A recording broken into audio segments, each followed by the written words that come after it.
Welcome to the post-match press conference of the match between...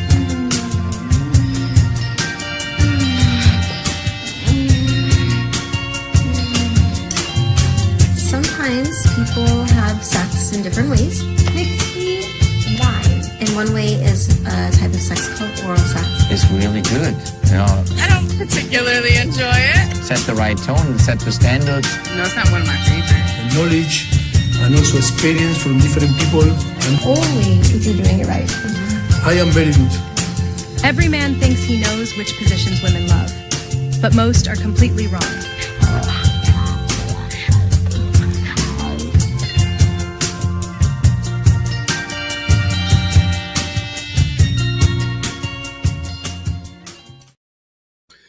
All right, welcome to the Straight Red Card. Somehow the Straight Red Card thing in the back is backwards. Is that normal? The fuck are you smoking? No, it's backwards on my screen. Anyhow, behind me. Oh, yours? Yeah, it's backwards to me. Well, that's weird because it's perfectly straight for me. That's excellent. Great news. Anyhow, guys, we got a crap load to cover today. Thursday's back, baby. Thursday is back indeed, and it's going to be full. We got all kinds of Pochettino stuff. We've got picking the lineup against Senegal. We got talking about Senegal. We've got bitching Europeans. That's what we've got. We got a lot of stuff. The turd says, welcome to the... He's back. He's back. Yeah, he's back. Welcome to the Straight Red Card. I am proud to announce that Greg Berhalter will be the next U.S. men's national team manager. Whoever said a third cycle was a bad idea, Greg forever. This guy right here. All right. One cycle party. That's, yeah. Well, we'll get to that too because Poch is kind of denied the AC Milan thing and then didn't. Well, and then, yeah. I know we're going to get into that, but who fucking cares? I don't understand why that's this big of a deal. At this What? He's going to leave after the World Cup? We all knew he was leaving. There's nothing inherently wrong with him sniffing out whether he plans to stay or not, and he's not. A new job. Now, it doesn't look great to people who are going to get offended by that and think he's not committed in the first place. But anyhow, we'll get to all that. We got a lot, so we're going to just let Brett kick it off right away. I'm going to apologize to all the fluffers out there that come to the show for the fluff. There's not enough time for fluff. Today.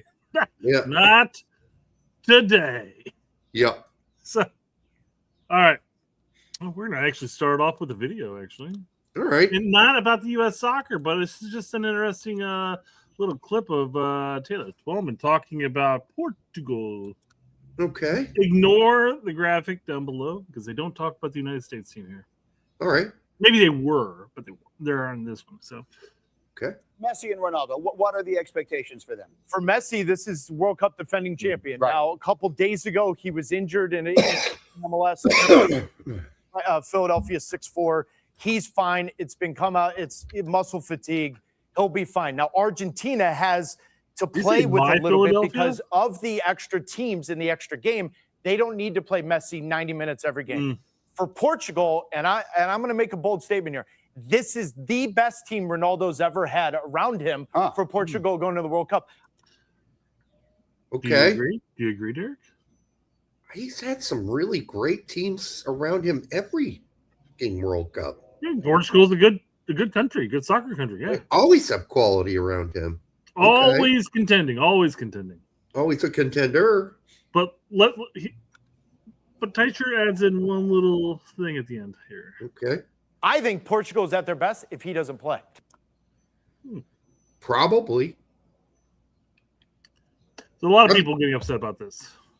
I mean, it's possible you could play without Ronaldo and be better. Well, I mean, what happens when you play Ronaldo? Well, he's not playing through him a lot, right? You're aiming to get the ball to him, and you're not necessarily playing as a team. I mean, it's a 40-year-old dude now, though. Yeah. I haven't seen him play in the Middle East for his club team recently. But what I have seen hasn't been that. Clips. I've seen some clips, and it's been not great. But well, they always pick out the moments he fouls up, right? Oh, sure. They clip that and post it. But even sitting on his ass, hands up in the air, he has. Yeah, I saw him cry and whine about some things, but I don't know. Here's my basic thought on Ronaldo. I don't care.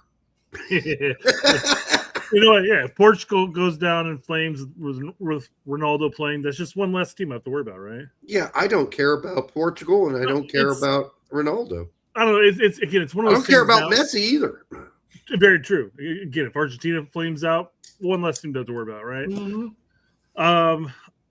I don't know. I feel like when Ronaldo's playing with Portugal, there's just a lot of got to go through him. I mean, it's kind of on a lesser extent, kind of the Pulisic issue we have, where for the last handful of years we've been very focused on going through Pulisic as our focal point, our main guy. All the balls are going down the left hand side to him. Yeah. When he's actually more successful when he's not the focal point and we're actually not playing through him, and then he has the opportunities to run in behind the lines, create the opportunities at that point. Not being the man. We always joke around.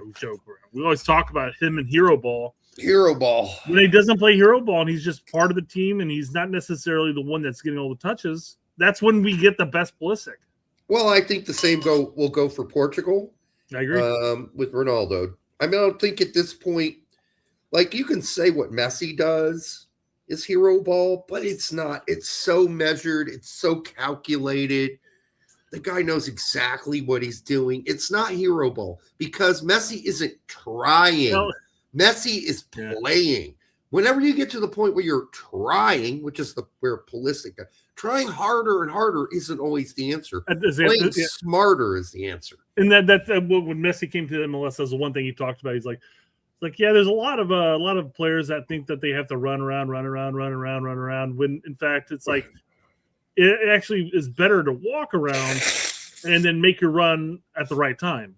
And that's a lot of what he does. He moves around the pitch slowly, but then whenever he has his opportunities, he's a deadly finisher. Yeah.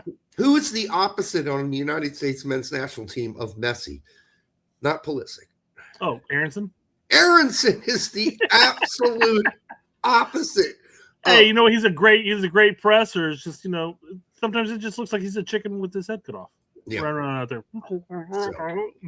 That's a guy who, at least you can say Aronson plays by instinct, mostly. Mm-hmm. I think Pulisic overthinks it, gets himself trapped in corners, etc. So, anyhow, why are we talking about Portugal?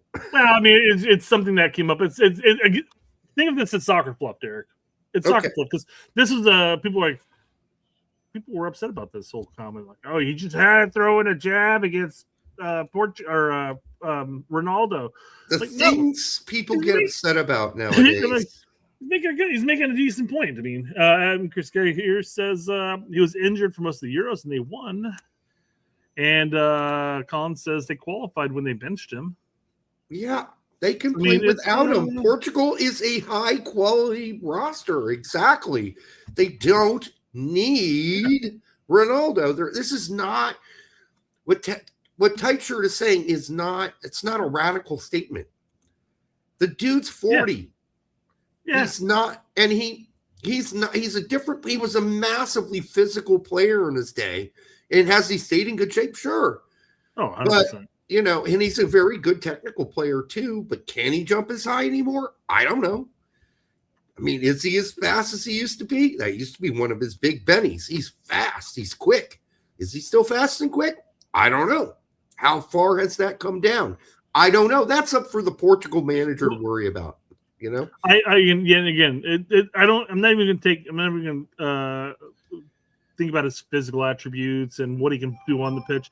I'm just looking at it, like I was saying, with the whole, like how the U.S. with Pulisic, when Ronaldo's on the pitch, sure, they look to get the ball to him. They look to move through him all the time, rather than when he's not on the pitch.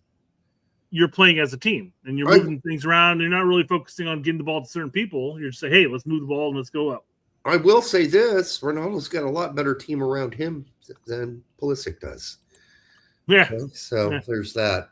I'd still take Ronaldo over Rodon. Yeah, Obvious statement of the year. Absolutely. And yeah, Aronson has more goals than Weah. Yeah, absolutely. He does. Yep. He had a better season than Weah did, playing in a better league than Weah did. I think he's also referring to with the national team, though. Colin mentioned that. He said Aronson has more goals than Weah. And I think that's accurate, too, because I believe – I was actually kind of surprised how many goals Aronson had with the national team. But then I remember that he was actually a key figure when Pulisic got injured in that 2022 cycle with the national team. So, yeah, he bagged some goals in there.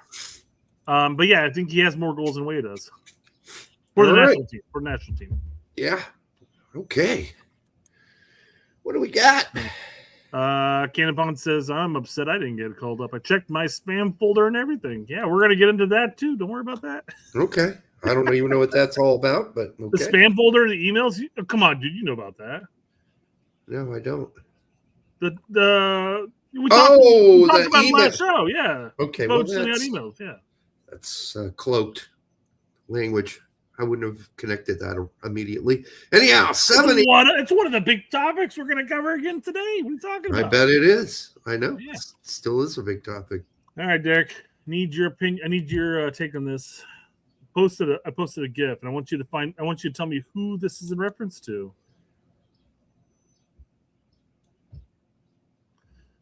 It's Randy Quaid from Randy Quaid.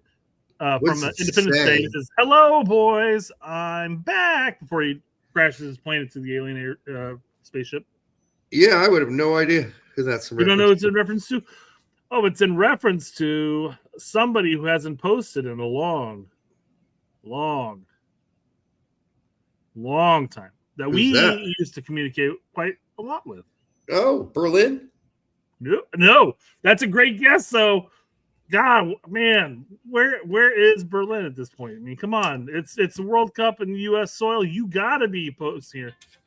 I mean, you gotta remember Berlin actually attended Arlington, or is it Arlington? Whatever the private college that's over in Richmond, Indiana. Yep, Huntington or something. No. I think it's Huntington's in Huntington. Yeah, I think Richmond College is there though.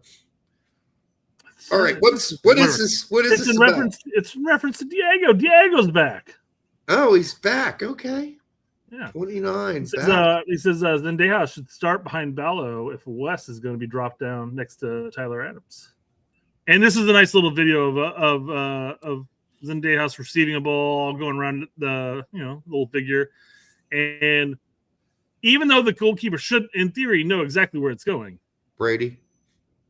Is that Brady? That's a lot of hair right there, man. No, it's Brady. Brady has a lot of hair right now.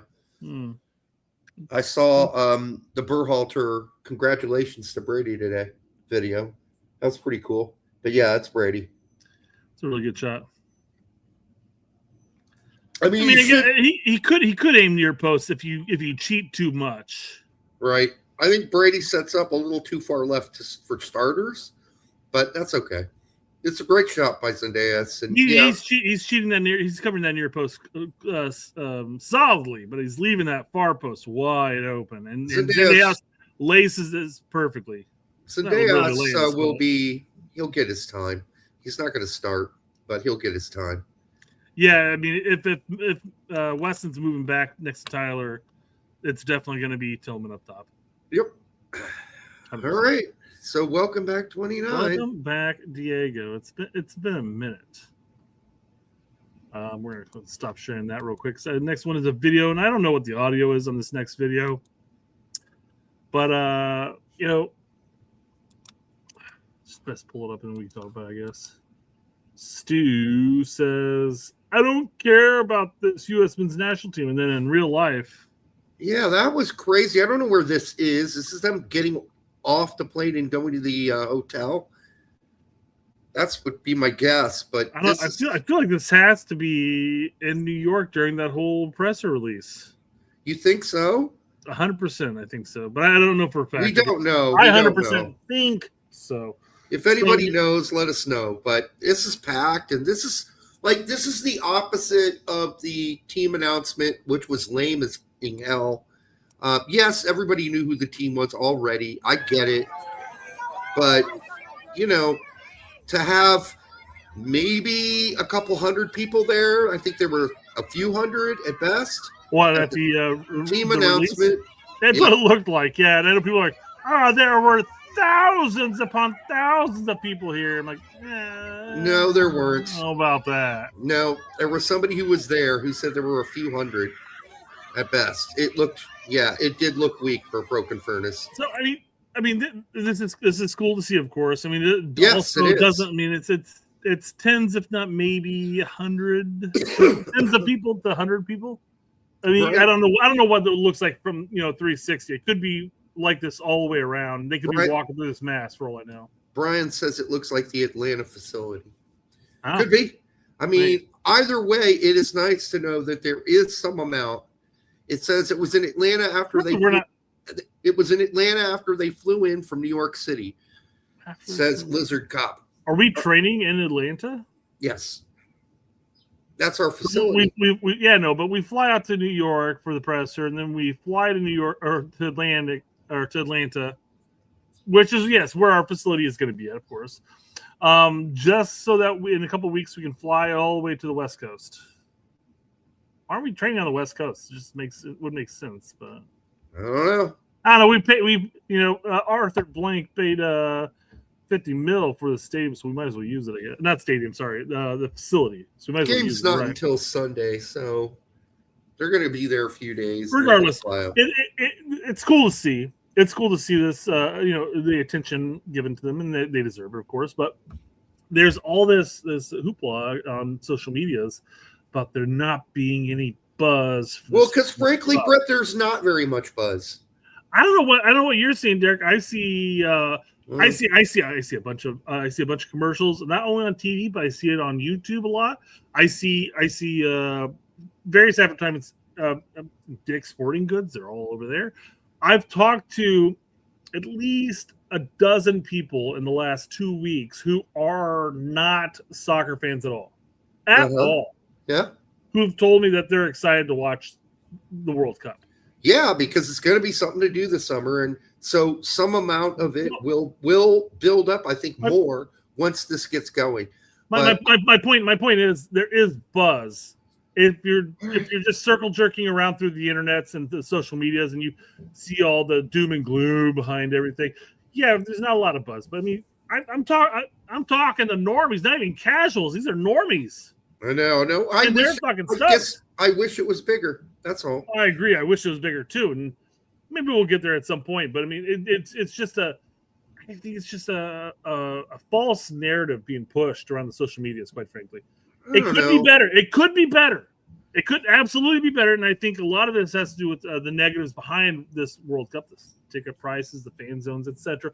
It's killing the buzz. All the what about the players? The fact that there's really no buzz behind them either. Most people don't know who they are outside of Pulisic. I mean, there's a lot of, like, back in the day, people knew at least a handful. Like, you knew who the goalkeeper was, Tim Howard, you knew Donovan, you knew Dempsey. Okay, no. So you say people.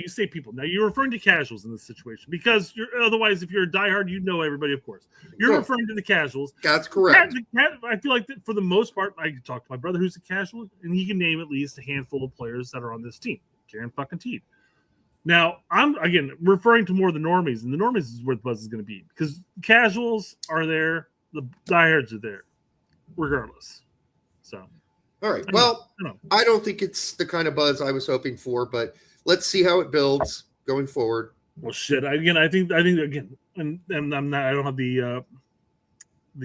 I don't think the ticket topic's next by any means, but I think the buzz has been killed organically due to all the negative aspects of this World Cup. Like I said, ticket prices, building up to it, fan zones, Pulisic, all this stuff.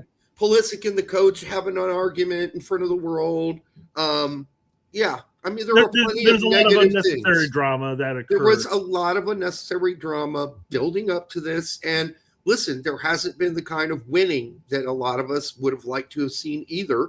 Even if you're a casual and you turn on the game and you watch us get our ass beat by Belgium and Portugal, you're going to be like, oh my God, we're horrible. No, we're not horrible. We had a bad game and we played with like 50 players in both games, but other people don't know that. Casuals, they don't get that. So that's why we've got some negativity going into this. We need to turn it around, and hopefully that starts with Senegal on Sunday. I hope so, because I think more people will be tuning in than you might imagine for that game, because it is billed as sort of like, okay, World Cup's here. We're getting ready for it. Yeah, 100%. Yep. Yeah, I think the casuals are going to start chiming in here, and we see it on the social medias. I think we talked about last show that there is a lot more chatter now that we're getting closer to the World Cup. Oh yeah, people are returning to the social medias. They took their vacation from a couple of years. They don't like, you know what? We've had enough. We're going to bow out. But it's World Cup time. Everybody's jumping back in. They're like, hey, what's this? What's that? What's this? What's that? And we're Tom asked, what is the internal drama? We mentioned some of it. I'm not going to go back through all of them. Oh. But, there were battles between Pulisic not wanting to show up, the coach then calling out Pulisic, and not by name, but then mentioning it. This has got to be your major focus. You can't just not show up. There's all kinds of stuff, though, Tom. We'll talk about some stuff here, too. Why not? I'll bring this up real quick. Greg Beerholder, a good U.S. men's national team supporter, but also an MLS hater. As you can see, it's handled at MLS hater. Says, super embarrassing from Nico Cantor here. You're holding on to an incident that's occurred 4 years ago, and apparently everyone's moved on except for Soccer Insiders. And yes, this is still a talking point, and not only just from interviews like this, but people, when talking about Gio, bring it up again. Like, oh, is this the energy and this the experience that we want to bring back to this World Cup? No. Let's hear it. So, well, not only is this a stupid question because Nico Cantor asked it, because that's what Nico Cantor does. The other thing that's irritating is that this question has already been asked at least 3 other times by 3 other journalists and 2 other shows where he's answered the question. I learned my lesson. I'm just going to be going there. If I get to go there, I'm going to be a great teammate, and I'm there for the team however way they need me. He's said this so many times at this point. Like, the fact that he's got to answer it again. Moving on, guys. Come on. I mean, people post this on social all the time, too, man. Like, oh, what about this? I'm like, dude, that was 4 fucking years ago. People are still we've moved like, on. We've acting all like adapted. it's 4 years ago. 4 years have gone by. If you want to be concerned about something, be concerned about his lack of playing time. If that's what you want to be concerned about, that's what you can be concerned about. But can we move past that at this point? It'd be like the equivalent of me chiming in 4 years later and talking to my son, saying, "Dude, you remember 2025 when you were doing 6-7 all the time?" He's like, oh, "Dude, really? We got to talk about that again?" Well, even worse, I watch people that I respect, like Zealand. I like Zealand, but when he talked about this today on one of his shows, and he said, "Let's move past it," but then he also still called what happened blackmail, which was not. We've said this 1,000 times, was not blackmail, because it happened after the World Cup was over. Number one. All right. It was revenge, maybe, but it wasn't blackmail, because she wasn't threatening that during the actual tournament. She made that accusation after. So not the same thing, not blackmail. It was a threat, certainly, but the threat came after. It would have had to have been, like, if you want to call it blackmail. She wasn't asking for anything in return outside of saying, hey, just don't talk about this. Don't talk about it, or else I will retaliate. And the retaliation came, obviously, right after or very near the time that Berhalter went to the conference after the last World Cup and talked about Gio Reyna being somebody who said to throw off the team. He doesn't say Gio. We all knew who it was. Everyone knew who it was. It wasn't supposed to be broadcasted either, Derek. This is all behind closed doors. No, yeah, we all talked about this ad nauseum. But yeah, it was. You could have talked about anything. I don't want to dive too far into this because this is old fucking news. Just like what we're going to hear in just a second. But yeah, Berhalter could have talked about Weston and his his Nashville experiences. How about you just, if you want to talk about leadership, talk about the things that made it possible for your team to come together and get out of a group, which wasn't exactly easy. So stay positive rather than dealing with negatives. Okay, that'd be it. So what are we playing this too? We will be in a sec. Yeah. First off, Nico Guacamole United says Nico will be asking Diego Luna at his second World Cup why he wasn't there this World Cup. Yeah, no, he will, and he'll rub it in. Hey, Luna, I understand this is your second World Cup, but why weren't you included in 2000? Try to get him to say something stupid, because that's what he's hoping comes out of this question, that he won't answer it properly. He'll say something arrogant, which is what probably he's hoping. Or maybe he's thinking he's doing Reina a favor. Hey, man, let's just clear this up for the 5th time. Let's clear it up again. Gio's hearing this question going, motherfucker, we've had this conversation 3 years ago. 3 when the investigation was going on. Why are we still talking about this shit? And he's been on multiple shows since, including with Herc, twice, been asked something like this, the same question. What have you learned since that incident? He's been very clear about what his answer is this time. He's there to play whatever role the team wants. And on top of that, there's a more recent narrative you can push if you wanted to talk about something and say, hey, given the fact that your lack of playing time with Gladbach this season, do you really think you really warranted a call up this World Cup? That's something you could ask. That's a current topic, despite the fact that it's been asked again. It's already been asked. Yeah, 100%. It's not up to me. Was his answer? Well, at least that's more recent to ask. Why would you bring this back up? Yeah. We missed a question there. It flew by. Shit. You gotta say more than that, dude. Yeah, I can't remember what it was. A lot of posts up here, man. All right, go ahead and play. Yeah. Do you like a little bit of personal redemption for you? Personal redemption? No, not really. Why would it really fucking feel like personal redemption? He hasn't done anything but get on a plane and show up, you asshole. Sorry, Brett. Look at his face. Look at his face. I gotta answer this again. It's not redemption. No, not really. I'm just happy to be here with the team. This group means so much to me, so that's it, really. Well, he's not done asking irritating questions. We gotta talk about this again, guys. Come on. We often talk about how we want the press to be really dig in and ask hard questions. Sorry, Jeff Carlisle. Apparently, that's not allowed. But these are stupid questions. Stupid bitch. Yeah. People freaking out about Luna while he would be like the 7th attacking option. While without Tessman, there is no depth if Adams goes down. Absolutely correct, McLovin. That is absolutely nailed it. We got a player named Miles Robinson who is an extra center back for this team. Unless you really think Richards is injured, there is no need for him on this team. It is an excess. So if you wanted to, technically, you could bring Luna. But really, you should bring Tessman because I read some other idiot who's like, well, Tessman's not really a like for Adams. Well, no one really is, but it's as close as we Maloney's the closest. Maloney would be the closest, but he's not coming. He hasn't played for this team ever. So the only other close ones would be obviously Johnny, who's injured, and fucking Tessman. Do we have? Going even stretching into MLS options here. Do we have an out-and-out destroyer type of 6 available in our ranks? No. I can't think of anybody that would be worthwhile calling in. We don't.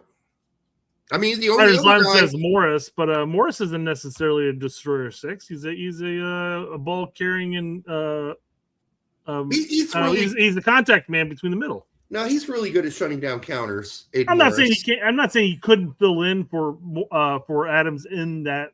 But he's not a destroyer. But he's not a destroyer. That's the point. He's not a destroyer. He doesn't have the same defensive instincts that Adams does. However, he's also a lot better at passing and making passes and connecting passes, moving the ball forward. 100%, he's more like a quarterback, almost like a Pirlo. But obviously, I'm not comparing him to Pirlo. He'd absolutely be a 6'8", not a true out and out 6. He could fill the roles and the needs that were to be required by it. But he's absolutely better at moving the ball and progressing it forward and getting it into the attack. Which is what he did all season for Middlesbrough when he was healthy. So either way, and as we're going to dive in further to the player selection here and who's going to fill in case we need more people in the midfield, he would have been a vital depth option for that midfield. Yes, I think Tessman or Aiden Morris. But Tessman would be my first pick. I'm sorry, but I would have been happy with either. I know that Tessman lost his starting job at the end of the year, but he played 75% of the season as the starter for Lyon. But Derek, we know that even despite the fact that Poch mentioned that you have to be playing in order to be called in at the beginning of his tenure, we know now at the end of his tenure that playing time doesn't really matter as long as you can make an impact. As long as you can impact the team, Like, there is something we don't know, obviously, about Tanner Tessman's relationship with, not specifically like they don't get along or anything, but how Poch views the way Tessman plays. Although Poch said some really nice things about Tessman along the way in pressers. Like, he's a really good, well-rounded player. He has great vision. He's tactically sound. Said all nice things about Tessman up till now. So adding a guy you don't need and probably, God help us, will never play, Miles Robinson, who, by the way, if you've been watching Cincinnati this season, he's not even been that good, okay?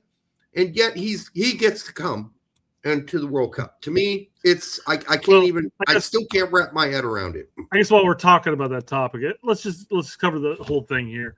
Poch does apparently or Poch's apparent reasoning for naming so few center mids to the U.S. Men's National Team World Cup is that Malik and Weston can fill the position. But then Weston's already included there, though. The Malik was we a bad already example. knew that. Yeah.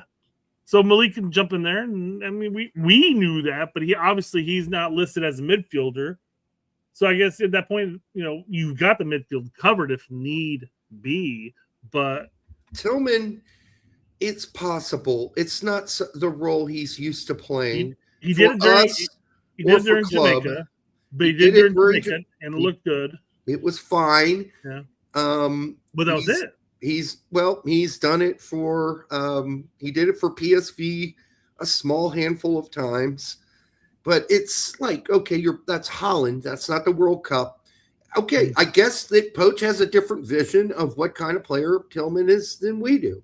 And that's fine if he is going to play Tillman in that role. But he did also say Roldan and Berhalter, both of whom don't play that kind of role. They are straight up 8s. They're not 6s in any regard. Neither of them are 6s. Okay. I mean, don't forget U.S. Soccer is actually posting the midfield here, and they're including Gio in that mix. Again, I mean, could play the role, but that's not going to be his strength. No, Reyna playing there, we saw him do it one time, maybe twice with Berhalter. We saw it with Berhalter during Copa. Yep. It was not great.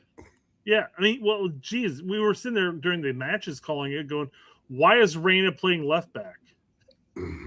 Yeah, I mean, he was going all the way back to pick up the ball. Now, I understand that you want to have him play this Pirlo role, right? That's the vision of it. That's fine, but just understand you're going to get Pirlo-like defense too, okay? He's not there to shut down. Whatever. He's not going to be tackling ankles, all right? He's not taking out ankles. So yeah, Gio's defensive ability is kind of a zonal type of approach. Mm-hmm. I'm just going to cover this passing lane. I'm not really going to press you very much, but I'm going to cover it, which is fine if you have other teammates that are playing along with you. But again, it's not a role that his strength plays into. So right. It's not nice post though by U.S. Soccer. Kind of like their leg dead interview they did with Pochettino too. We'll get to. So Spiders on does say Poch's system is really for out and out 6s. It's meant for 8s. Well, I'm sorry. Adams is not an 8 in any team he's ever played for. He's not an 8. Well, he's not a box to box. Remember with the fluid 4, you got your backs rushing up the pitch, and you're going to need to have somebody that's definitely going to be sitting back a little deeper. Yep. Now, mind you, the dual pivot with whether it's going to be McKinney and Adams or whomever, McKinney's absolutely going to be playing as an 8 and moving forward up with whoever is going to play in that central attacking. He'll have more freedom. Yes, they're going to be very much playing off each other more so than Adams will, and Adams is going to be sitting back a little bit more / occasionally getting up. There's definitely going to be moments where he'll be higher than you would expect. But if he gets to the top of the box, that's rare. Okay, chance in hell for that. So he'll shoot 40 yards out before he gets to the top of the box. He's not a box-to-box 8, and maybe Poch's system in the old days certainly called for that. But obviously, when Adams is there and Adams has started, he has played super deep. He is a destroyer. He is an all-out 6. So whether you like that or not, Poch has had to maybe adapt his system to include Adams, and that's the way it is. No other, but whoever plays next to him gets a little more freedom. So we'll see how that works out. Now, there's different ways of doing this. If we had a little chart, I could start showing you how you can fill in spaces to help Adams when McKinney goes forward. Yes, it's possible. They will do that more than likely. The ball's down the right. Going down the right, and Dest is taking it down the right, then you'll see possibly Jedi pinch in next to Adams, right? To solidify that what would be left, so back 2. So but there are ways to do it. But Dest will be a right wing back, so there'll be another back there, probably Freeman, playing right back. And so you'll have Freeman and the 2 center backs, and then Jedi pinching in front of those 3 with Adams to stop any oncoming counter that comes down the field. We saw it versus Jamaica. We never really saw it again, right? Not that. The way that worked was genius. It was against Jamaica, but it was genius, and it worked well. All right. Yeah. So apparently FIFA's been subpoenaed by the states of New York and New Jersey for the ticketing prices. I'm so done with this ticketing fucking thing. Well, am. We've talked about it for months. They're too high. Months. Yes, the ticket prices are stupid expensive. Yes, we got priced out. We're not going to any of the games. We're going to sit at home and enjoy comforts of being at home and saving hundreds, if not thousands, of dollars. And calling the games, maybe make a little change too, but I don't know, man. I look at this. I see New York and New Jersey subpoenaing FIFA for the ticket prices, and it just, I don't know. Having worked in the ticket industry for over a decade, it kind of irks me in a sense because. Has New York, New Jersey really subpoenaed any other event ever? I don't know. I don't know either, quite frankly, but that's just screams virtue signaling to me. And I mean, I hate to even bring this up because, I mean, it just screams like, hey, think about the people because the ticket prices are ridiculous. Ticket prices are ridiculous for every event. Now, mind you, this is astronomical.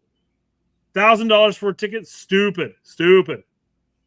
But ticket prices are stupid expensive for whatever event you're going to go to. Yeah, but this is once every 4 years, so I get the people that are upset about it. I don't think there's anything you're going to be doing about it. The only thing you can hope is that people aren't going to fill the stands and the prices come down because FIFA are here for one reason, and that's to fleece the American people, the American population, as much as possible. Not even just the U.S. men's national team market, but all of the fan bases that live in the United States of all these teams that are going to go to these games. They're out to fleece them all because they feel like, well, the American market, it's built for these stupid fucking prices is what the problem is. And like I said, it's an event you're hosting. But just like every goddamn event in your state, ticket prices are dictated by the event and not the facility. So I understand they're subpoenaing FIFA But do they do it to all the other events that are happening in their state? No, I don't. I don't know. Some of them are. I don't know. All I care about is FIFA right now, and FIFA, frankly, they're doing what we all suspected they would do, was try to drain our pockets as much as possible. And there are plenty of people in the United States with deep pockets who are going to pay for these tickets. And that's why the prices probably aren't going to come down unless people don't buy the tickets. And then they got to bring the prices down to get rid of them. Well, Derek, when was the last time you went to a Colts game? It's been a while. Approximately, how much did you pay for a ticket? Well, I didn't. I got the tickets free because be a bitch like that. Why not? My drummer's dad he's rich, and he had season tickets, so we went. Yeah, there you go. Right. So unless you have season tickets to an NFL game, I guarantee you're gonna be paying a couple $100 a ticket. Yeah, it's been a long time. I guarantee it. So again, the market is primed and set for that. And the people who live here stateside are more accepting of that because it's just how it is, unfortunately. But I mean, do we do it to any other event holder? How much is a Taylor Swift concert to go to? It's expensive. I've heard stupid prices before. I don't think the subpoenas are in time to do anything. So I do think there is just some charade going on here. That's all it is, right? They would have had to do a goddamn thing. They would have had to have done this way earlier. Years ago. Only going to affect the New Jersey, New York area, so it's not going to help anybody else. And I don't really think it's not going to give two shits. By the time he even gets to the courts, it's not the tournament's going to be over. Who's got money to spend on lawyers? Oh, geez, FIFA has more money than New York and New Jersey combined. Yeah. So anyhow, next topic. This topic. It's old news and it's getting tiring. Like, it's a stupid topic. We already talked about it so many times. You know what else is a stupid topic, and we're going to cover it. Is Europeans bitching about this World Cup? Well, that's been so old for so long. Why is Portugal games being held in Texas where it's the hottest? Blah blah blah. Well, you're in an enclosed stadium with AC. Bitch about more. Come on. But I mean, it's just they bitch about stuff that they're seeing on Twitter, and they're just running with it without doing a goddamn bit of research. The World Cup is here, and thus you're going to have a lot of people finally getting onto Twitter, and the idiots will come out with them, and they will say idiotic things. So I'm just prepared for it at this point. Like, here's another bit. Hassan says, I ask again, how do they have the rights to the World Cup? Shut up, Hassan. What is he talking about? Well, the Hard Rock Stadium in Miami is rolling out sod for the World Cup. What do you think they did in Russia? What do they do for Tottenham? What do they do for Wembley? They do this exact same process, and it is down to a goddamn science. They place it down. The roots take. They can play on the field within 7 to 10 days. This isn't anything new. What are we bitching about?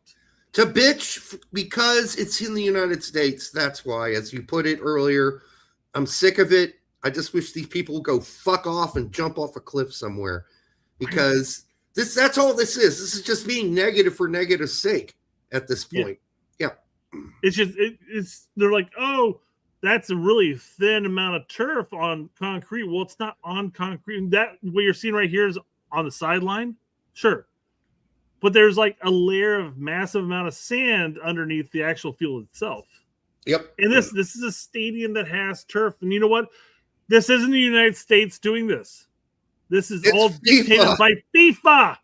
FIFA dictates this. You fucking idiots get the point. Quit blaming. This is your fucking sport. This is your fucking sport. The United States has nothing to do with this shit. This is so stupid. It is so dumb that this is what life is.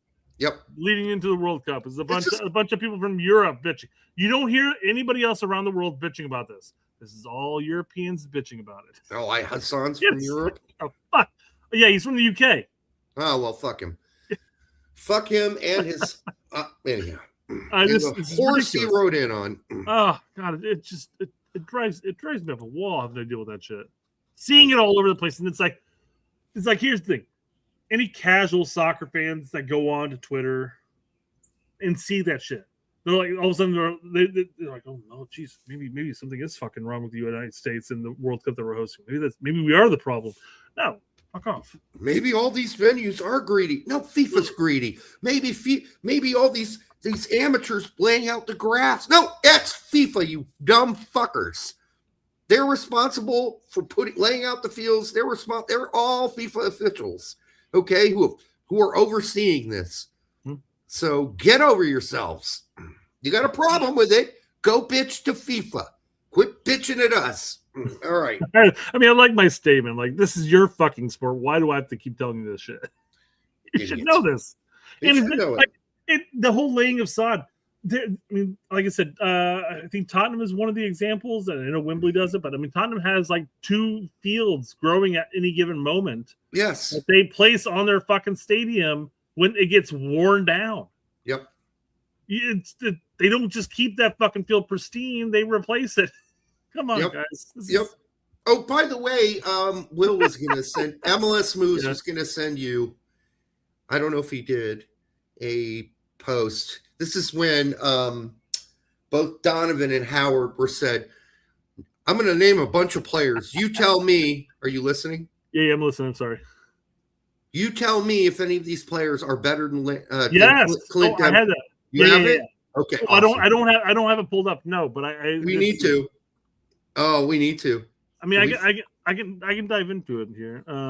I'll see if I can find it when I'm playing this. Okay. Yep. So this is Tom and this is Tom Selleck and this is don't Tab bogart that joint, my friend. People are posting a picture of Chud the Builder. I don't know if you know who Chud the Builder is, but he does look identical to.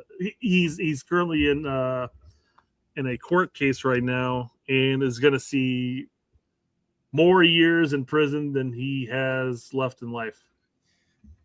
The dwarf. I don't know enough about Chud the Builder to know what he did per se, but.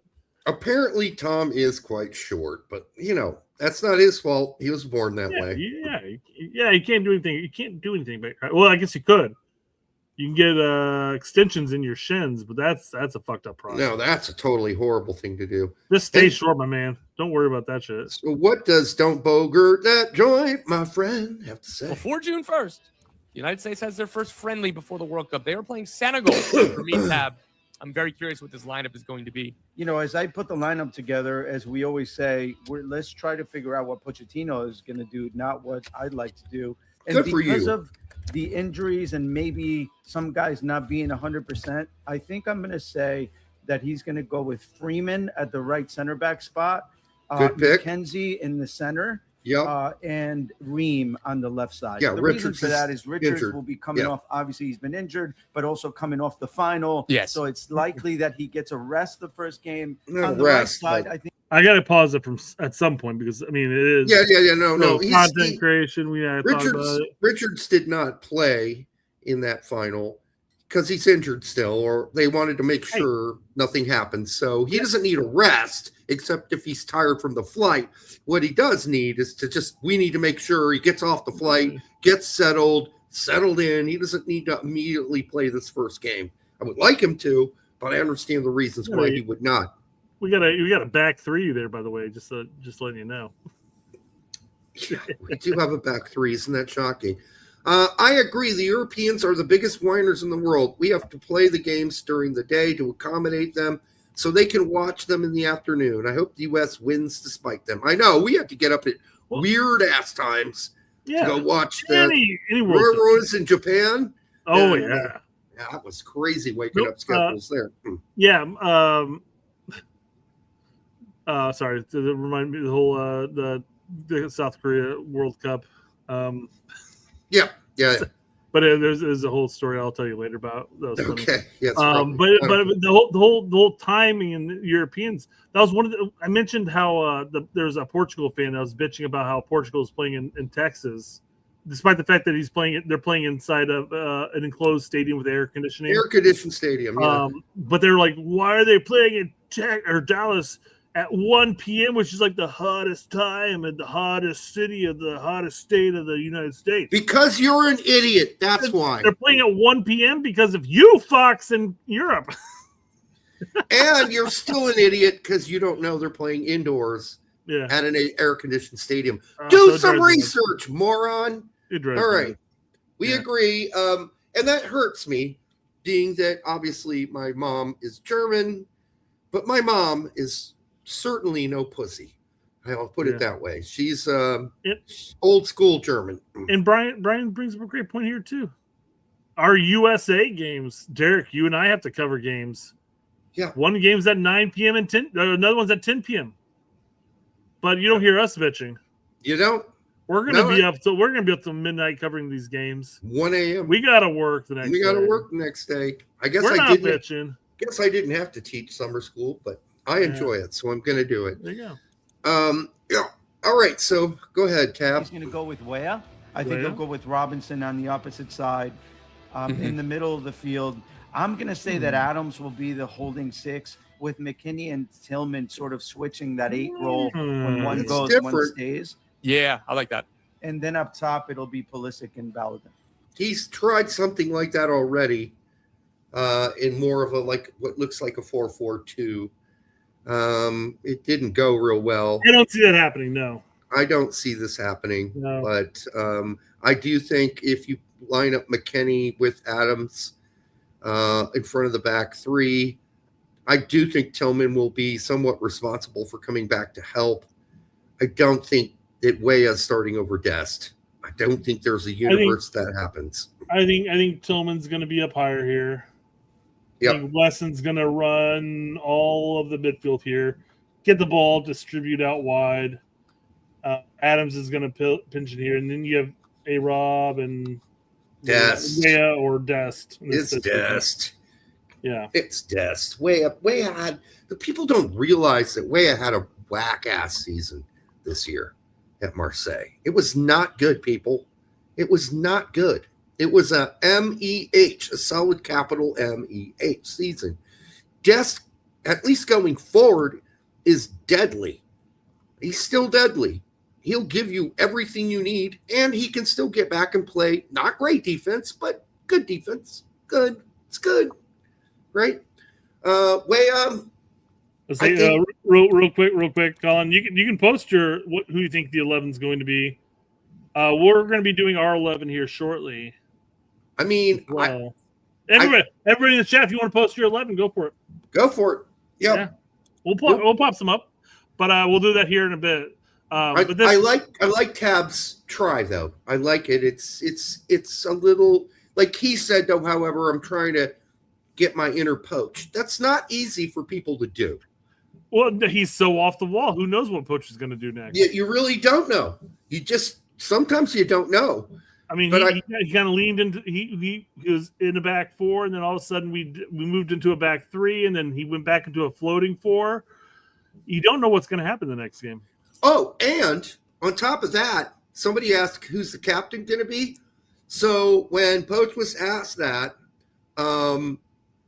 he kind of was like hemming and hawing, and the turd in the background stepped up, Michael Cameron, and he said, well, Tim Ream has been the captain for the majority of the games for this team. If Michael Cameron is stepping up to say that, I think it's pretty close to being a guarantee that Tim Ream's the captain, which means Tim Ream's going to play. He's playing, yeah. He's playing, people. And I know I've been telling people this for weeks and weeks, months. Tim Ream's playing. He's not there for decoration. He's not there to be a coach. Like it or not, Tim Ream's playing. And then Derek and I have been very pro Ream over the years. Over his career. Hoping he shows up ready to play, though. But there are problems with Tim Ream. Defensively, there is no doubt he cannot run anymore. He never really could. Barely run prior to that. But, yeah, he's slower than usual. And I will say this, though, because people keep, like Pete said it today on MLS Smooth Show. I don't really get it. I do get it. I understand why Poch wants him there. It's because the only center back we have who can pass out of the back, like on a regular basis and making switch field passes and finding guys through 2 lines, I'm exaggerating. That's the only guy that can do that is Tim Ream. You have to do that as a center back if you're incredibly slow. Yes, there must be one big attribute. It's going to be you distributing that ball. The one attribute he has is he's extremely good with his feet. He's technical. He's also a veteran. He's been there, done that. He's played in the Premier League for almost a decade. Been there, done that. Check that box. Yes, he's got physical flaws that may cost us, but the flaws aren't in his brain. The flaws aren't in his feet, unless you're asking him to run. His flaws are he's old. He's old. Period. So here's Colin's prediction. Freeze and goal. You've got Freeman, Miles Robinson, Trusty, Jedi, and a floating 4. You got Adams and Berhalter in that dual pivot. McKinney, Reyna, Pulisic, and Pepe. This is for starting against Senegal. I would think so, yeah. Yeah, I don't think you're going to see – this is me trying – can you put that back up? Yeah. This is me trying to get my inner Poch going. I do not see Reyna starting right away. I do see him maybe starting the second game, but not right away. Against Germany? I do. I do not see Berhalter starting for Poch, although he likes Berhalter. Yeah. And I do not see Robinson starting. In fact, the Miles variety. Miles. Oh, is that Jedi, you think? No, he's got Miles. He's got both. both. No, I don't see Miles. I just want to specify. Starting. I think Miles might get some 10, 15 minutes at the end of one of these games, but I do want to say there's nothing crazy about the lineup by any means. This it could be a Poch lineup. Poch could throw this out there. He could. But I mean I agree. I think barring a potential injury, maybe he wants to rest Richards until the World Cup because he's seen enough of Richards. Maybe you just want to rest him a bit, make sure he's good to go up until that point. Maybe he doesn't start. Maybe it could be a Trusty and a Ream, or a Robinson and a Trusty, or a Robinson and a Ream, McKenzie in there somewhere. It could be up in the air. Our center backs could be up in the air. Last time we played really well with a back 3, it was Freeman, McKenzie, and Trusty, and that was against Uruguay. I think you're likely to see that if Tim Ream doesn't start for whatever reason. But otherwise, I think Tim Ream's starting, and I do think Balogun's starting over Pepe regardless.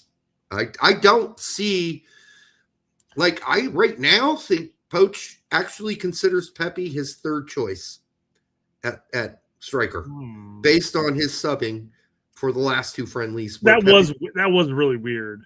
It was weird, man. It was really weird. I'm putting in Balogun. He's going to play one whole game. And then the only other guy that gets substantial minutes off the bench was Wright. Pepe got kind of screwed in the last window. So, yeah, I can only go by what I've seen from Poch. And I'm not taking anything. We're not taking anything away from Pepe by saying that. No. What I'm saying is what we're concerned with Poch in that sense.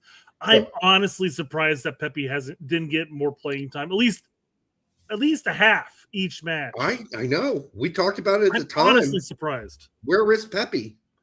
So and that's why Colin says that's why he put Pepe in there, because that way Poch is getting his chance to look at what Pepe can offer. Yeah, it doesn't seem like he cared much about finding out what Pepe could offer last window. And so I don't see him starting. Untouchable says that Pepe was coming back from an injury at that point. No, he'd already been back. So many injuries. I don't really remember.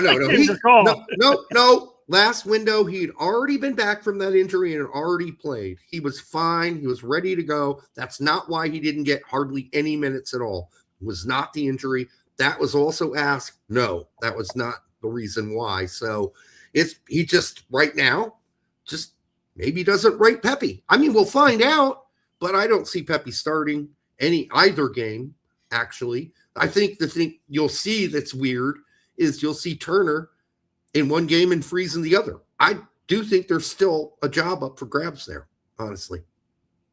I've lost confidence in Turner at this point. And I was a big proponent of Turner last cycle. I don't have the confidence that I used to have with him. No, but I don't have any confidence in most of any of our goalkeepers at a World Cup. I'm hoping just for competence. competence. I guess I feel more confident with Freeze than I do Turner, and I'm biased towards Brady, but I don't think Brady will get any time period. I don't think Brady will, but you know what? If you told me tomorrow that Brady's going to start, I'd be like, I'm fine.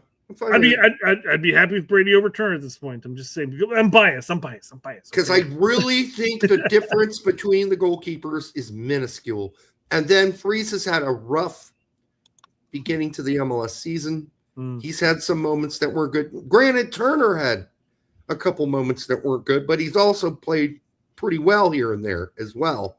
Yeah. And Brady, Brady's Brady. He's been solid. He hasn't done anything stupid. Yeah. Just going over a couple more here real quick. We'll just run through these. I got a couple of them pulled up. Trusty, Chris. I don't think Chris is going to start this first game. So just to be clear, we are asking for lineups for the Senegal game. And I don't think Chris will start because we just got off the plane. So there's that. And he hasn't practiced with the team at all yet. He will, I guess, this next 2 days, he'll practice with them. But other than that, he literally just got off the plane. So he'll practice Friday and Saturday. Does that mean he's ready for Sunday start? I don't know. Are they a little worried about his ankle? Maybe. We don't know. So they're going to be cautious, I think, and they will start someone else. Jedi, yes. McKenny, Tillman, Dest, Gio, and Balogun. Let's see if Pulisic's in there. Pulisic's going to play. Yeah, Pulisic's playing. 1, 2, 3, 4, 5, 6, 7, 8, 9. He's missing Pulisic. That's the only difference. Yeah, he's in there. There's only 9. There's only 10 players on that list. So Pulisic, add him to it. That's all. That's very possible, I think, except for Gio. I think Tillman will get the start over Gio at the beginning, and then they really want to figure out where his fitness level is. Exactly. Right? That's why I'd say this is the time to really run him a bit. So you could have him play 30, 40 minutes of the first game, and then put him out there and start him and run him for 60 minutes and start him in the second game. I don't think you go immediately to starting. Although, let me tell you this. If Poch goes buck wild again and puts in a whole new lineup at halftime, I'm going to lose my shit. No. If you again, this is what I said about Poch last window. If Poch wants to try 2 different lineups, do it in each game. Game by game. Start one lineup, one game, make a couple adjustments. Start the whole next lineup, the next game, make a couple adjustments. Don't do this fucking wholesale switches. It's bullshit. Fuck no. I am sick of watching 6 guys come in at halftime. Don't fucking do that. Let's build some goddamn chemistry here. Yeah. With guys that are likely to start. Yeah. S27 says Turner, Anthony Robinson, Trusty, Ream, Freeman, Dest. So that's a back 3 with Jedi and Dest out wide. Roldan Berhalter in the middle. Reyna, Pulisic, Balogun. I think that we're getting trolled with the Roldan Berhalter thing. I don't think, knowing Poch as much as he loves both Roldan and Berhalter, do not think either of them are starting in the first game versus Senegal. At least I don't think both would start. Let me rephrase that. One could, but I don't think so. I don't think so. I think with McKinney being placed in that midfield, the midfielder group, I think it's pretty safe to assume that it's going to be an Adams McKinney start, because he kind of wants to get his best foot forward. So I think he's going to play who he thinks is probably going to be his starting lineup. You would think he's settling into some sort of point here with the U.S. team where he needs to really see what his guys got, like the guys he really believes are his 11 or close to it. So I don't think that's going to happen. And again, for the same reasons, I'm not going to go back into it. I don't think he's going to start Reyna in the first game.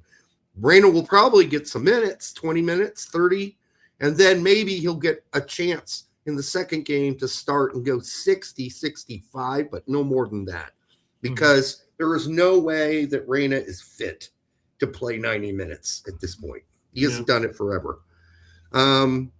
Freeze, Freeman, McKenzie, Trusty, That was the Uruguay back three.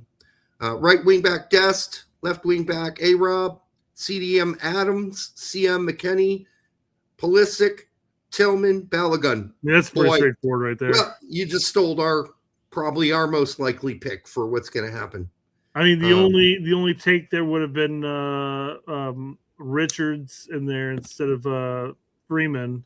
You have Richards, McKenzie, Trusty. But Richards just came back from injury. If he just got there from injury, again, this seems like a very, very safe bet in my opinion. It's a very safe bet, except for the only thing I would disagree with is I think Ream is starting regardless. And yeah, good point. And Richards is only not going to play in this first game because they're going to assess his ankle, and they don't want to start him right away because he just got off the plane today. All right, so he's going to get 2 days of practice in on an ankle that's still questionable. I wouldn't play Richards at all these two friendlies. We know what he can provide to us. Get healthy for the World Cup, and we'll go from there. Yeah. BMR says a show on Thursday. What's going on? And Broken Furnace says Derek's off this week, I think. That's not the real reason we stopped doing Thursday shows. We stopped doing Thursday shows because there was nothing to talk about. There was nothing going on. News is fucking slow. It was slow as fuck. Man. Yeah. We would have just been getting on here and doing 5 hours of fluff every week. Zizek says Freeze, Freeman, Richards, Trusty, Dest, Jedi, Adams, McKinney, Pulisic, Reyna, Balogun. Instead of Tillman, he has Reyna in there. People got a lot of trust on Richards' ankle for the Senegal game. Yeah. A lot of trust. And I would have initially thought to include him, but you brought up a great point. And now I'm really leaning into don't play either game. Don't play either. Yeah. We don't need to see him against Senegal. We don't need to see him against Germany. We need him in the group stage. I think if it's because I did watch the game, the Crystal Palace game, and Chris did get up. Richards did get up, and he did bounce around a little bit and run. Okay. And he was dressed, right? He looked fine, but he didn't play that game, not even come off the bench in that game. Which means all is not perfect with that ankle, okay? I don't think it's 100% ready to go. So I'm not playing him in this first friendly. Maybe he's ready for no. Maybe he's ready for Germany, but I mean that's all about do you want to even risk it at this point? Yeah, he had an entire season with Crystal Palace where he was bouncing around with a niggling injury. They were pissed off that he even played a whole window with us. Was it the March window? I think maybe whatever. Rest the guy until the World Cup. Maybe do some light workouts, bicycle, that type of stuff. You don't need to be pushing yourself. We know Chris plays the EPL. We don't need to test him any more than he's already been tested. Just wait till the World Cup. Yeah, I mean, the only thing that could convince me is they hold a press conference and they're like, Chris Richards is 100% healthy. Our doctors have looked him over 5 times. Don't care. I know Brett doesn't care. I think I'd like to see them build momentum and chemistry in the back at least one game with the starting lineup, Richards, Ream, and McKenzie or Freeman or whoever it is, right? Richards has so much experience already with Ream, Dest, Jedi, McKinney, Adams. And then you insert some random person in there, whether it's McKenzie, which he has experience with, or Freeman, which he has little experience with. But I mean, I don't think these two games are going to make that big of a difference for him, with the team and the chemistry. I would just much prefer him to be 100 or as close to 100% possible come our first game. Okay, that's my take. No, that's fine. I agree with it in some ways. Matthew Arnold says Freeze, Ream, Freeman, Trusty, Jedi. So back 4. Adams, McKinney. And Dest, Pulisic, Ballo, and Tillman. Dest. They'll be through Dest and they're late. Okay, we're back to a back 3 with Dest and Jedi, apparently. Yeah, this is fine. I think this is – let's see. Is there anybody in here? No, I think, we don't know who that back 3 is going to be since Richards won't be able to probably play this first friendly. But I do think, and I will say it again, people, Tim Ream And as Matthew has it, he's going to be starting.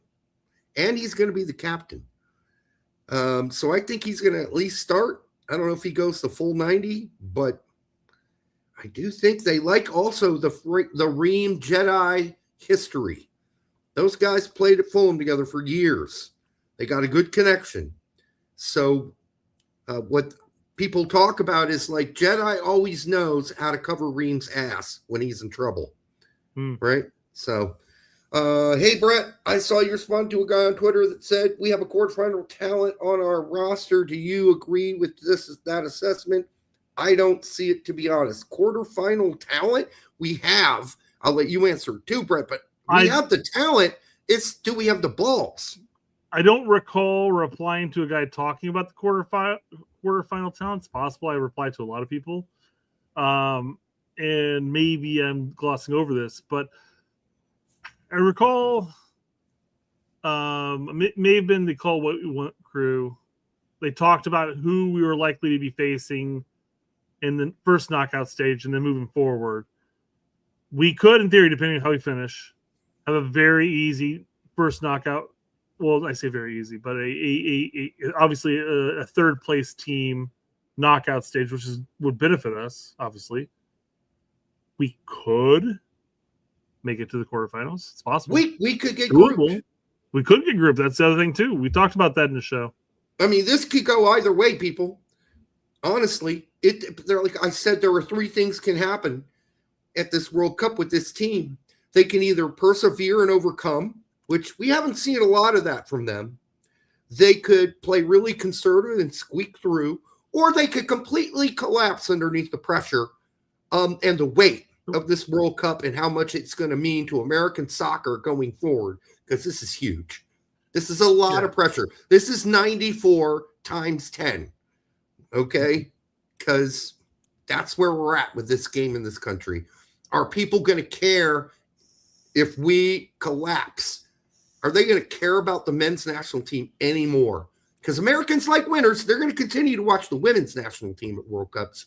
But will they stop caring, as they sort of suddenly did leading up to this World Cup? A lot of people who used to come to our show and watch Pete's show and watch Tack's show, they've all stopped watching, some of them.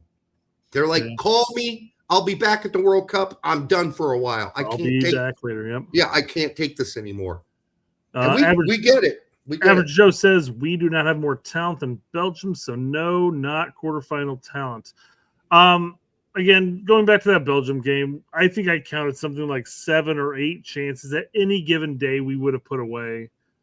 I don't know. I'm not saying that we have better talent than Belgium. I'm just saying that we could have beaten Belgium, just like how we beat Uruguay earlier. It didn't happen, obviously, and we got exposed as the game progressed. I mean, we crushed Uruguay.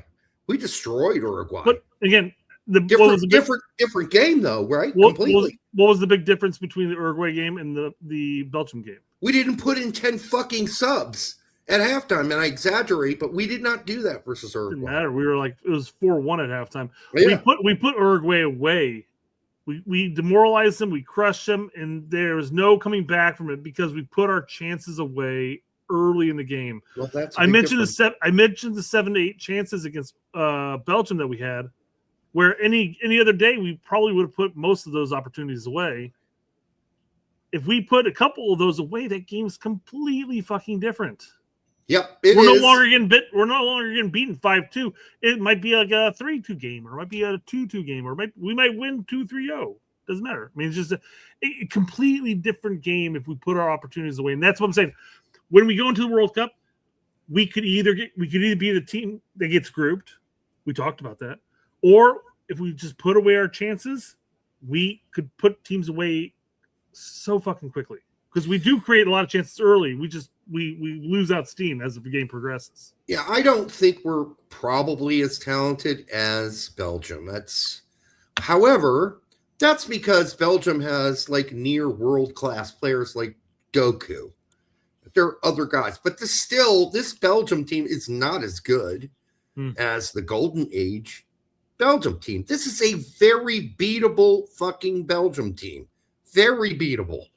Okay, so if you go through their lead up to this World Cup, it's not like Belgium has been spanking motherfuckers left and right. They have not. Okay. 450 Steelers says who was in goal against Belgium? Oh, never mind. Turner. Sorry. I thought he was asking who's having the opportunities. Well, on no, goal. it was Freeze. Doesn't Turner was with Portugal versus Portugal. No, it was vice versa. Was it? Yeah. Okay. Turner. I felt bad for Turner because there were a couple of Doku. of goals he could have scored, but there are a couple of goals that he couldn't do anything against. Doku was so good in that game. Yeah, but, Doku. And then, once we gave up the goal, we just fell apart. And we looked completely disordered, like disoriented completely because there were so many subs that came in at the half. After the first half, we looked clueless. So S27 mentioned the Roldan Berhalter in the Senegal match, and he's explaining why he picked at least Roldan in that sense. He says for 499, says if Roldan isn't at that level, he needs to be exposed now. Not in 2 weeks. Same with Ream, honestly, and Berhalter to some extent. Start them against Senegal. Yeah, that's not going to happen. But that's his reasoning for that. I get his reasoning too. No, it's good reasoning. Yeah. But I mean, the fact is that that Poch should already know this. He's played them multiple times. They've have hundreds and hundreds of minutes under their belt under Poch. So he should already know that. He should know that Roldan shouldn't play. At least Berhalter gives you fight, bulldog. He'll put his foot in, and he's really good at set pieces. He's got he can cross a ball. He's got a foot. Yeah, I'm not sure if you're talking about the Roldan from last year, the season before, or the season before that. That Roldan's a lot better than the Roldan of this season, who looks fairly laid back and lazy and has made some incredible mental mistakes and bad passes this season. And I've only watched 6 Seattle games this season, and I have not been that impressed by Roldan. Maybe I just watched all the games he didn't play that great in. It's possible, but I don't know. I mean, at this point, that's got to be like about half the games? Yeah, I purposely watched Seattle and Vancouver games because I believed, as we predicted, that Berhalter and Roldan had a very good chance of both of them making this team, regardless of what anybody thought of them. That Poch would probably pick them. And we were right. He did pick them. Now, I did think at one point it may be one or the other, but after Johnny went down, I'm like, okay, now both of them could make it. Both of them could make this team now because Poch loves those guys. Yeah. So how much time they're going to play? I mean, I would suspect Berhalter and Roldan get 20 minutes in the first game, 25, but I hope not a whole lot more, and I hope neither of them start. This is where you want to start putting out your best 11 minus Richards because of the injury. Keep them safe. But other than that, it needs to be your best 11. Now, I get the trying the keeper thing. I think that's going to happen. I think you're going to see Freeze and Turner each get a game. I don't really think that he's picked yet. But all right. Yeah. All right, enough of that. We got to march on. I think he has picked, but I wouldn't be surprised if they split games. I agree with that sense. Yeah. Okay, so I'm going to play this video, and then we'll have you talk about it. I'll be right back after this. After I pause the video. This is not that long, so you know. No, it's not that long, but I mean, I feel like you'll be able to talk about it for more than 40 seconds. Oh, well, I can't, but I think you'll enjoy being a part of it. Well, I mean, the problem is we move on further, and it's just no real good spot for me to go. Oh, you got to drink? Get a drink? I got to take a piss. Oh, go ahead then. Don't speak until you hear a player better than Clint Dempsey, Joe Cole, okay, Theo Walcott, overall, Nani, better player, Mesut Ozil, Sadio Mane, Robinho, better, Christian prime. Eriksen, Hazard, better at his prime, Antoine Griezmann, better, Son Heung-min, yeah, better. Don't speak until you hear. Okay. We'll let you talk about that for a bit, okay? Yeah, I guess. I mean, listen, this is ridiculous. Griezmann, let's start there. If we're talking about like at their best, and I think that's how it was framed before they started it, you're going to tell me that Clint Dempsey's better than Griezmann? I don't think so. And some of these players, comparing them to Dempsey in the first place, isn't fair because they're not even close to the same type of players. But Griezmann, at his best, is better than Dempsey. Hazard was damn near one of the best players in the Premier League for Chelsea. At his best, he was one of the best players in the world. Yes, at his best, he was better than Dempsey. At Dempsey's best. And I love Clint Dempsey. Also, I'm not even going to compare. I don't even know how you can compare those two players. They're totally different. If I played one game, I'd pick Dempsey. If I wanted to do something different, I'd pick Ozil. But probably at his very best, Ozil's a better player. Let's go down it. What else did he say? Joe Cole. All right, Joe Cole had his moments. They didn't last very long. Was he better than Dempsey? I don't know. I'm going to call a tie on that one. I don't know. Was he better than Walcott? Yes, I do. I don't think Walcott ever ended up being the kind of player that anybody thought he was going to be. Robinho? Hell no. At one point, Robinho was like one of the best attacking players in the world. Not better than Robinho at Robinho's best. Now, everything sort of fell apart for Robinho after he went to Man City. Things slowly crumbled for him. But to say that, I mean, I hard to believe they didn't give these guys much time to think about it either. They're just like, bam, bam, bam, bam. Who else was on there that I'm missing? Sonny.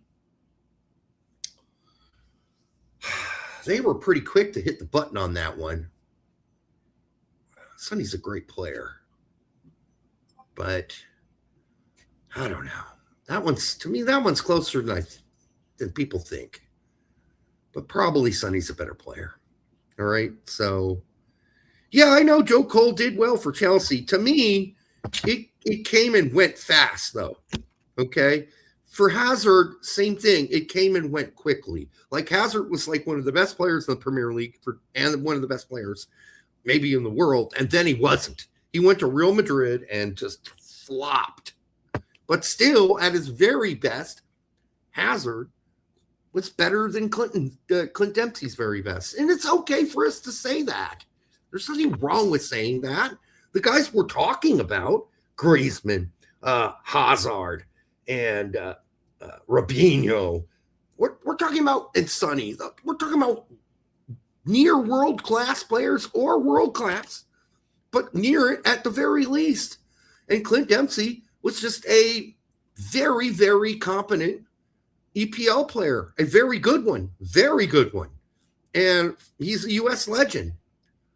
But, I mean, it's hard to believe they let that many players go by. They didn't give much time to think about it, though, Brett, I would say. Yeah.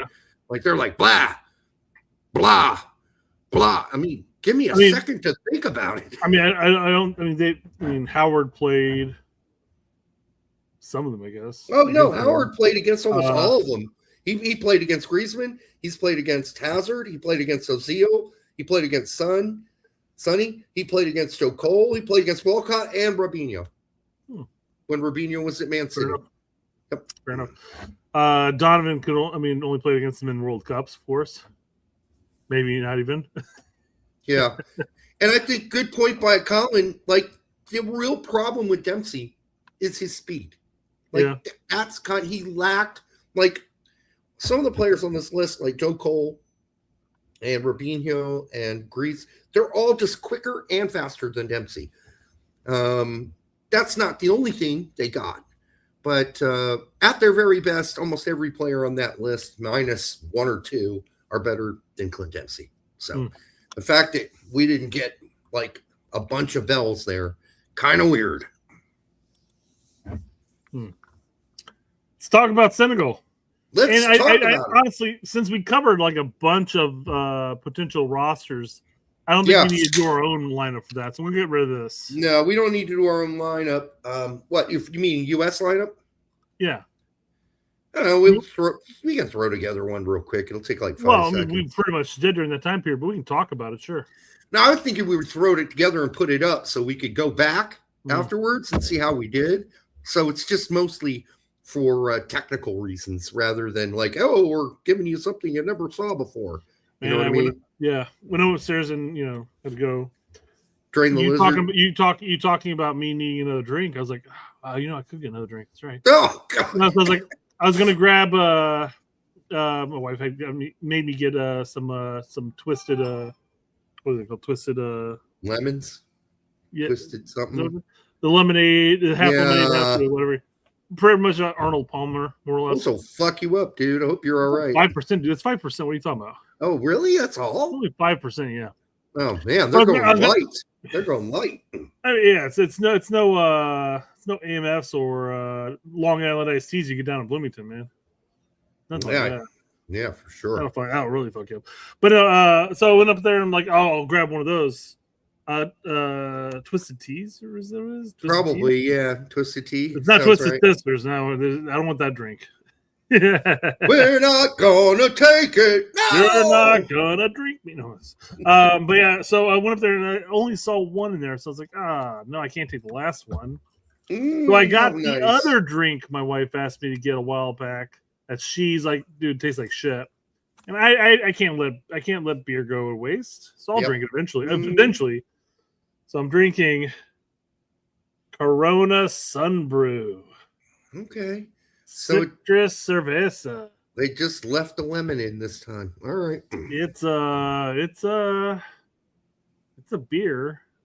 It's not bad. All right. So this team that we're gonna play. By the way, it's very possible this could be ugly. This is a very, very good team. All right. Yes, Mendy is now an Ala Ali, but we all know that he's a capable keeper. Okay. So start there. Then let's go through the defense. We all know that Koulibaly is in. He's not playing with a great team now, but we do know he's an exceptional player. Derek, at that point, 34, he's doing this right here. I guess he's a center back. No big deal. You don't have to run that much. Anyhow, this lineup is fucking stacked, dude. It's stacked. Okay, the defense is not that great, except can we go down a little? I'm working on it. Keep rolling. El Hadji Doof. I'm sorry. Excuse me, what is he, 50 now? No, this must be his son. No, well, hold on. Diouf is Doof? Yeah.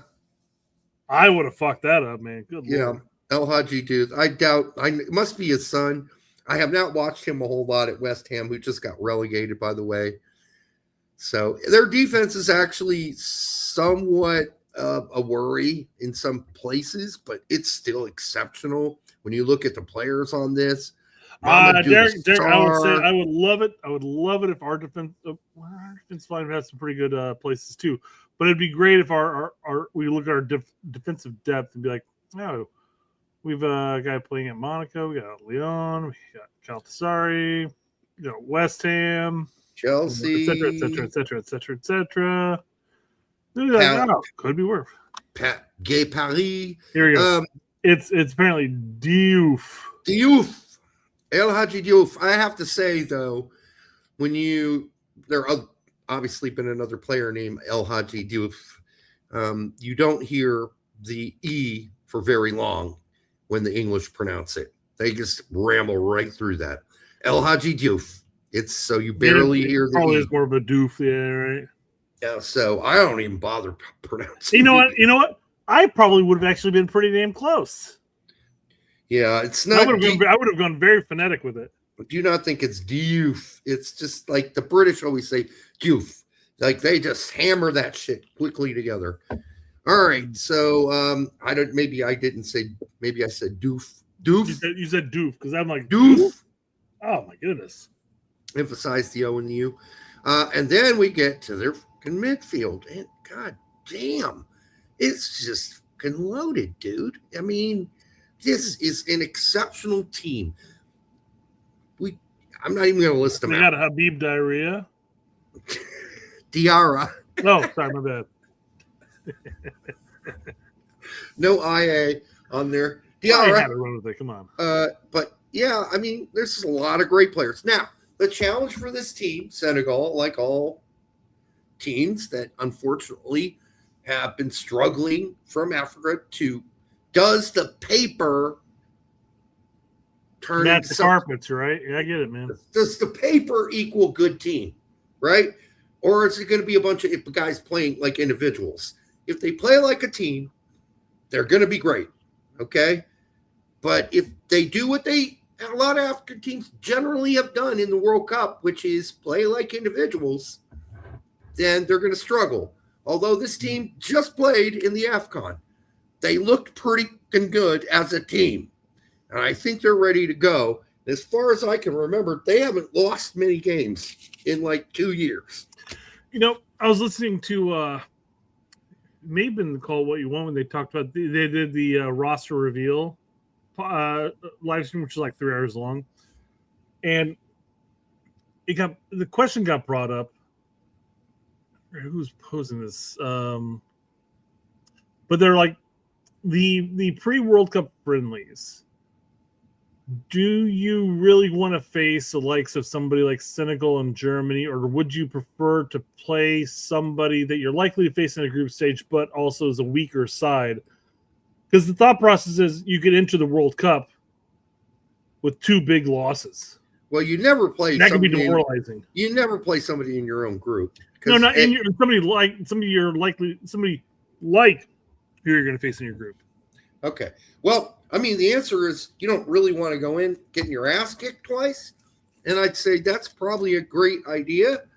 However, if we actually go out and compete against Senegal and Germany and we do well, and let's say we don't get stomped, then that's going to give us confidence going into the World Cup because we just played.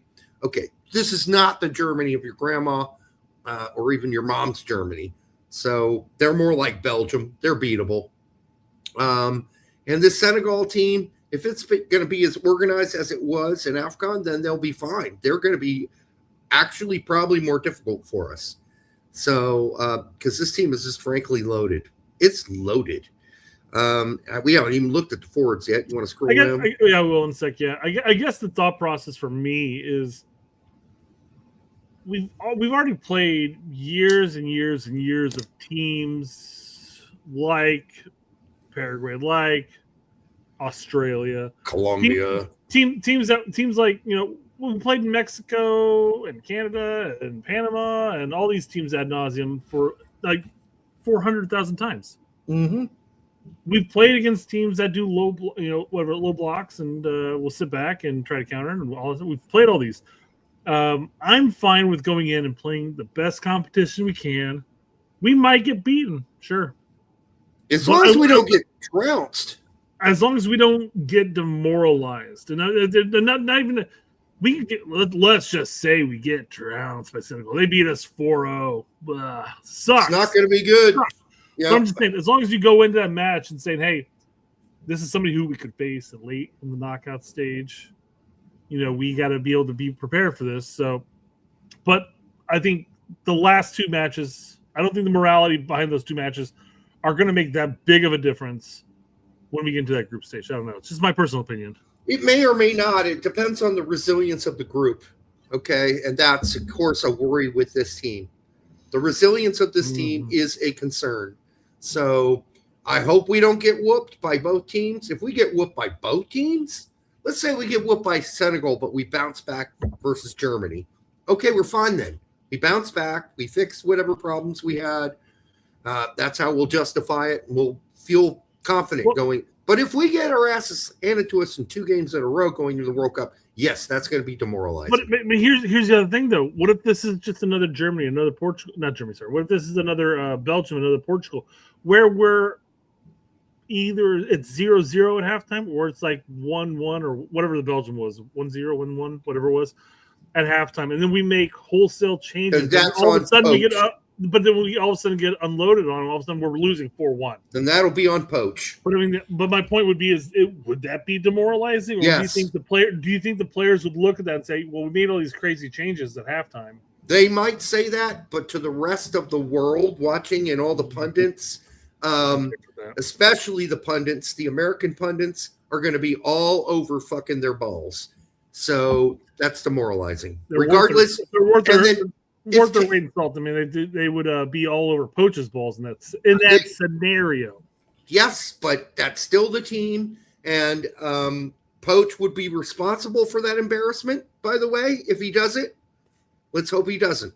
But he will be responsible for that lowering of morale by doing that. He's not going to do that again, Brett. Please, God, tell me he's not going to do that again. With the World Cup right around the corner, you have the two friendlies there. You would imagine you'd want to start developing some degree of chemistry, some degree of continuity, like you're saying. Maybe make a couple changes. Hey, if we need to get a late goal, maybe throw in like a Brendan Aronson and whatever, Gio Reyna instead of throwing in a fifth defender. Dude, do not put in 5 gazillion subs in this either game. Do not do it. If he does that and we lose 3-0 and then 4-0, I'm going to be extremely upset at Poch. But then we're also, as others probably, we're going to expose a bunch of people, not necessarily because they suck. It's going to be because that's just horrible for chemistry in general. When you change half the fucking lineup at halftime, it turns into a disoriented fucking utter disaster. That would happen with almost any team. All right, so we can't do that. And if he does it, we're going to call him out for it while we watch it live and call the game live. Okay? I'm going to be pissed. I'm going to be infuriated. There should be selective, few subs here and there. That should not be mass subs coming in this game. 3 in one and then 3 in the other, or whatever we did. It can only be 5, I believe. I'll come back to you, Julian. But you got it. Unless we've made different rules. All right, but point being, as we finish up the lineup with Senegal, this is a fucking great team. And it is possible if they are on their game, and Nicholas Jackson, by the way, scored a load of goals, and he plays behind Harry Kane at Bayern. He scored all those goals coming off the bench, a lot of them. So look out for that guy. All right, this is a good team. Goes without saying at this point. Just want to make that point that people know, and everybody here watching generally does. But if we get some, casuals come and watch this video, guess what? It's not going to be easy. Senegal is going to be rough. Matt says, surely he doesn't make wholesale changes. Surely he does not. Stop calling me Shirley, number one. He needs to see who he thinks. I agree with you. We need to find out who the starting 11 is and specific subs in the second based on the game state. Absolutely, these need to be treated like World Cup games. It's a brilliant take. I'm hoping Poch is watching and he takes it to heart. Yeah. Julian Vivas, my friend, thank you for $4.99. So why is Testament not part of the squad? Also, what do you guys think of Poch talking to Milan and not focused on the World Cup? To me, almost like that's going to be our next topic. To me, he can leave now. Well, let's cover the Testament topic, and then we'll dive into that whole second part here. So Testament's there because obviously, for whatever reason, Poch doesn't think he can bring something to the team. And he'd rather have Miles Robinson ride Pine for, however many games. Because God help me if Miles Robinson starts over Trusty or McKennie or Freeman in any of these games. Because he's playing like doo-doo for the most part for Cincinnati this season.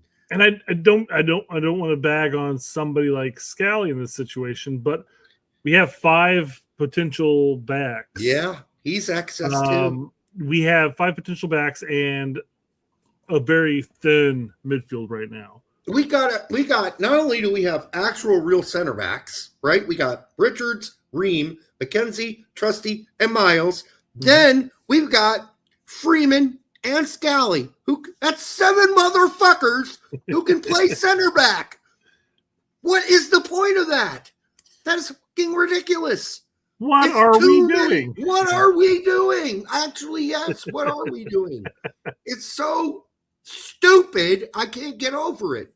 And at midfield, we're just going to go experiment. And God help me, Tyler Adams gets a yellow card. You only need 2 yellows, by the way, before you need to sit out in this tournament. Did you know that? What? You only need to accumulate 2 yellows, and you are out a game in this World Cup. Yeah. Yes. So we're talking about that. We're talking about potential for injury for Tyler Adams. That's okay. rough. You're rolling dice then because you have no other six. Does six. Does it get reset after the into the knockouts? I believe so. Yeah. Okay. Fair enough. Yep. That's fine. Yeah, whatever. I'm kind of surprised that's not isn't that the legit thing that always happens? Maybe. I always thought it was more than that, but could be wrong. Sugar says that's normal. So if it is, it feels normal. But I'm just telling you, 2 yellows is easy to get in 3 games. It's easy to happen. If you're the destroyer, yeah. Yes. And that's what Adams is, people. And he's going to go in. Man. We know Tyler Adams does not have an off button. So he's going to go in. He's going to make those tackles. The point you're making is you would expect that he's going to go in those. He's going to potentially draw yellows or a yellow, and that's going to put him in a pickle. Yes. And we don't really have a good replacement. We don't. So we got no other sixes. If he picks up like a yellow in that first match, man, you're sitting there on pins and needles. We got no other sixes. So if I'm the other team, I'm running at Adams. If he gets a yellow in the first game and I'm on the field the second game against him, I'm running at Adams because he can't afford to get another yellow. B-Mar says that it's always been 2 yellows for a suspension. I think it resets after the quarters. That'd be rough. That'd be really rough. It's got to reset at the knockout stage, and then maybe at the quarters again. Quite frankly, because there's an extra stage here. Well, here's the problem with the rules. We've added so many teams. Number one, right? We've added an extra knockout round, and so I don't know what the rules are anymore. And these rules have been changing nonstop for 50 years. They've been changing. Yeah. So it's hard to know. I'd have to go grab the new FIFA rule book. It's like what consists of cap and what consists of cap tying. You know, it's like I knew what it was 3 years ago. Fuck if I know now. Exactly. All right. And the other part, also, what do you guys think of Poch talking to Milan? I mean, so to build this topic up here, it came out that Poch has. I'm not reading all that. That's fine.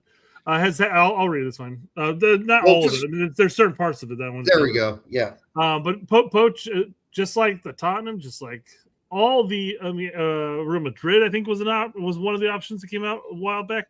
But there have been clubs that have come out and expressed interest in hiring him, and of course he's been under contract, and he obviously has continued to coach U.S. men's national team.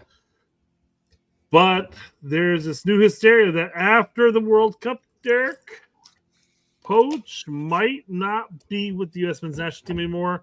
He might be with a club team. And it's a problem because it's coming out right before the World Cup. People are like, oh my God, what are the players going to think? The timing is fine. The players don't give a fuck. Don't give a fuck. They don't care. Why don't they give a fuck? Because it's been pretty apparent that he's leaving. 2 years that he's had no interest in extending it past the 2 years. Despite his flappage on occasion saying, well, hey, we'll talk about it. We've got the plan. Maybe they want me after the World Cup. Maybe I want to stay. But, we'll talk about that after the World Cup. He's not staying, people. Regardless, he is not staying. Listen, he's leaving, and we already know this, so there's no point in getting upset about the whole Milan. He's already getting ready for his next job, finding one at least. So, of course, his agent they're going to talk. That's normal, by the way. It happens all the time. I would suspect half of the coaches at the World Cup have already had discussions with their agents about their next job after the World Cup. Okay. So that's already happening with half the coaches. But I mean, here's the thing. Poch hasn't come out and said, yep, I'm taking the AC gig. No, he is not. He's out home slices. No, this is just another rumor that's gotten put out there. And no, it's true.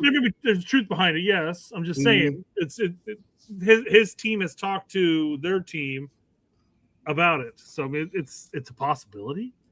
But the one guarantee we can make is he's not going to be with the U.S. men's national team after the World Cup. It's over. Which is good. It's over. It's been a not so great run having him. Okay, we were all excited when he got hired. We thought, oh, that's a really good kick these guys into gear, and then. But this guy has not been everything we hoped he would be in many ways. So there's been good. There's been bad. It's not been nice. It's not been. Give me BJ or give me death. Fucking give me BJ Callahan right now. I will take him. But he is not getting fired before the World Cup or getting let go, and he's not leaving. So there's no point in really worrying about it because it's not something that's going to happen. Right. One thing in life you need to accept is when you know something's not going to happen, you wish it would, but it's not. You just kind of fucking say, all right, that's it. I'm moving on. It is time to get rid of, actually, this is a question mark. Time to get rid of Poch. Appropriate or no? No, it's not appropriate. It might be appropriate or whatever. It doesn't matter if it's appropriate. It just, all it matters is it's not happening. And so suck it up and move on because it's just not going to happen. Poch is going to coach this World Cup. You may not like him. You may question his commitment, but sorry, he's here. And whether this is a horrible World Cup or a great one, he's here. Yeah, hopefully the Gooch is out there, constructing a list of potential coaches, starting his interview processes, even start working it out. Yeah, it's not going to be Pep Guardiola, people. Yeah, that's not happening at that point. I feel like it's Poach 2.0 at that point. So JT comes out and said about the whole Poach to AC Milan topic. Says Mauricio and the entire team has been incredibly transparent the entire process. Even when we first met a couple of summers ago, there was lots of other people interested in having Mauricio and his staff join. By the way, Brett, he doesn't mean a couple because a couple is two. He means 4 years ago or 3 years ago when they hired him. Isn't that 3 years ago now? He's only been a part of the team for 2. Yeah, you're right. Okay, it was a couple. All right, my bad. Just checking his semantics. He had standing offers from other places to come, and he wanted to be here. He wanted to be with us. He's a big believer in what we're doing in the U.S., and he's a big believer in the U.S. soccer in America, and he's a big believer in the men's team. Okay, if any of the last 3 things that he just said were true, he's not leaving. Okay? Yeah, right. Yeah. After 2 years, he's a big believer in all these processes, but he's going to go do something else now. He's a big believer in AC Milan. Hey, you know what? Maybe Poch happens to be a card-carrying member of the One Cycle Club. Maybe he's like, hey, this is my one cycle. In 2 years, I'm out. Well, right. You wouldn't even want him back. You're a one cycle guy. No, he's out. He's out for me. Right. Yeah. He can win the World Cup, and he's out for me still. But wouldn't one cycle technically be 4 years? Usually, yes. Usually. So you'd want him back for the 2 years after? A cycle and a half. Yeah, only for 2 years, and we can get a new coach, right? Yeah. I think it's time to start thinking about a new coach, and I'm sure U.S. Soccer already has. 100%. Yep. When you have a top class talent, whether it's salespeople, whether it's marketing. Is he talking about? By the way, before you continue reading this, is he talking about U.S. Soccer having top class talent? Like their marketing team, which their marketing team is shit. Which we're gonna do very shortly, Derek. Oh my God, their marketing team is horrible, dude. What have I been saying for the last 4 to 6 years? Yeah, their garbage. Online presence is garbage, and now mind you, they've bumped it up. They started posting more shit, but it's garbage. Nobody wants to watch it. It's boring as shit. They're not authentic. They try to be authentic, You don't try to be authentic. You either are authentic or you are not. And you guys at US Soccer are clearly not authentic. And you are clearly bad at marketing. You are clearly bad at sales. Okay? You're bad at all of that. So don't tell me, BJ, that you have top-class talent in those areas. You do not. All right, go ahead. Sorry, Brett. Sorry, BMR jumped in. He goes, Brett, if we won the World Cup, you would follow Poch around and give him a reach around on command. That's what I was like. I was like, even if he won the World Cup, he's one cycle and done. And I kind of went like this. I went, luckily, that's not gonna. I mean, there's a, luckily, Derek. I mean, luckily we would win, but lucky for Brett, he's not gonna have to give Poch reach arounds. What you would say? We're not winning this World Cup. Unfortunately for Brett and his principles, you know. Well, we're not gonna win. We're not ready yet to win a World Cup. I would happily violate my principles and accept Poch back for another cycle if he won the World Cup. If you were to win the World Cup, I would too. Or you know what? Even if he got us to a semifinal, that would amaze me to the point. I wouldn't give him a reach around. I might stick it in my mouth for like 5 seconds, but that's about it. Whoa. But I would consider you took it to a whole new level there. I would consider bringing it back. I'm not reach around's a lot of work. It's a lot of work. Sticking it, man. Fair enough, Derek. I guess. Let's see here. Where was I? Other organizations want them. Throughout this, Mauricio and his team have been incredibly transparent. Whatever. They've been great partners, and we're of course excited about the summer. What did I say about this? I said, well, that's one too many transparency for me. Yeah, that's too many. I feel like JT is a little pissed. Yeah. I don't think he's transparent. pissed. It's sort of like that. Hey, are you upset that whatever Derek was on the show? No. This is more no. That's one too many no's. That's like BJ going out with a really hot girl that he knows everybody wants a piece of, and he's like, "Hey, but I got her for a couple of years, and she's really been transparent when she's been talking with other dudes, you know." And, you know, nothing's happened. She's still fucking me. And that's cool. So I'm not really worried about these other guys. Yes, eventually I know she's going to leave me. I know. And I was already prepared for that. So I'm just getting my stuff in now. I'm getting all of my good late nights with her done now. I know she's going to leave. So I'm fully prepared for that. I'm a big boy. That's all he's saying. All right. What else we got? I don't believe that. I do. Pat McAfee talked about this exact topic. What do you say? Team USA. Yeah. Legit. Well, it doesn't really matter. Yeah, Poch it doesn't already said fucking sayonara. matter. We knew this was always. All right, boys. I'm out of here after we lose. No. Could have at least. He was a high. All right. So what do you think so far? I didn't hear a goddamn thing yet. I have no fucking clue. No. It's you after half a bottle of vodka. They have a handle. Let's be free. Half a handle. Have a handle. Yeah. Yeah, they haven't really said anything yet. But they will. Hired gun. It was a 2-year contract. At least wait until after we get eliminated from the Can you please tell the people that are watching that have no idea what you're talking about, please tell. Yeah, Coach Pochettino. What are we? Not even a month, like 2 weeks before the World Cup starts. He says, "Hey, fuck you guys, I'm out of here." Whatever. No! That's not what he said. He said, "Fuck you guys, I'm out of here. Don't worry." No, he said, "You know what? I'm gonna start talking to some people because I know I'm gonna get a new job after this, probably." Yeah, my job ends in 6 weeks. Yeah, I mean, he's got to start talking to teams. The chances, and listen again, like you said earlier, we all knew Wilson's going to stay after this. We all knew. He had that one quote when he first got hired. He's like, "Yeah, after the 2 years, we have a plan for the next 4 years if we decide to do it." Yeah, but we all knew that was BS. BS. He's been talking about Tottenham and all these other clubs, Real Madrid. This has been going on forever. He is not staying after this World Cup. We already knew this. Yeah. This is not surprising. the fact that his agent's been talking with AC Milan, not a big deal. It'd be better for Poch to say yes, and he did today. He's like, well, it's normal. Like, we talk to people. That's what we do. No decisions have made. But after he denied it, by the way, he then said, well, but it is normal. We talk to people. And yeah, okay, they do. I'm sure they have. And it's not a big deal.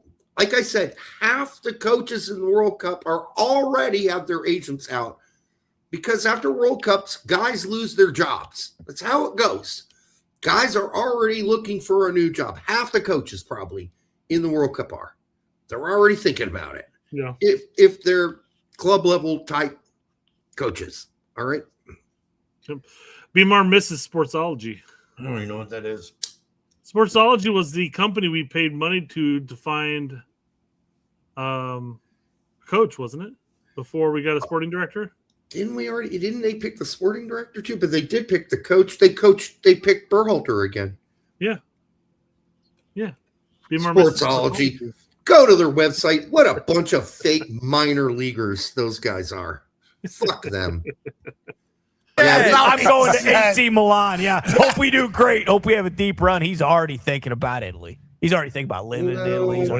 Maybe the Italians should have kept this under wraps, No.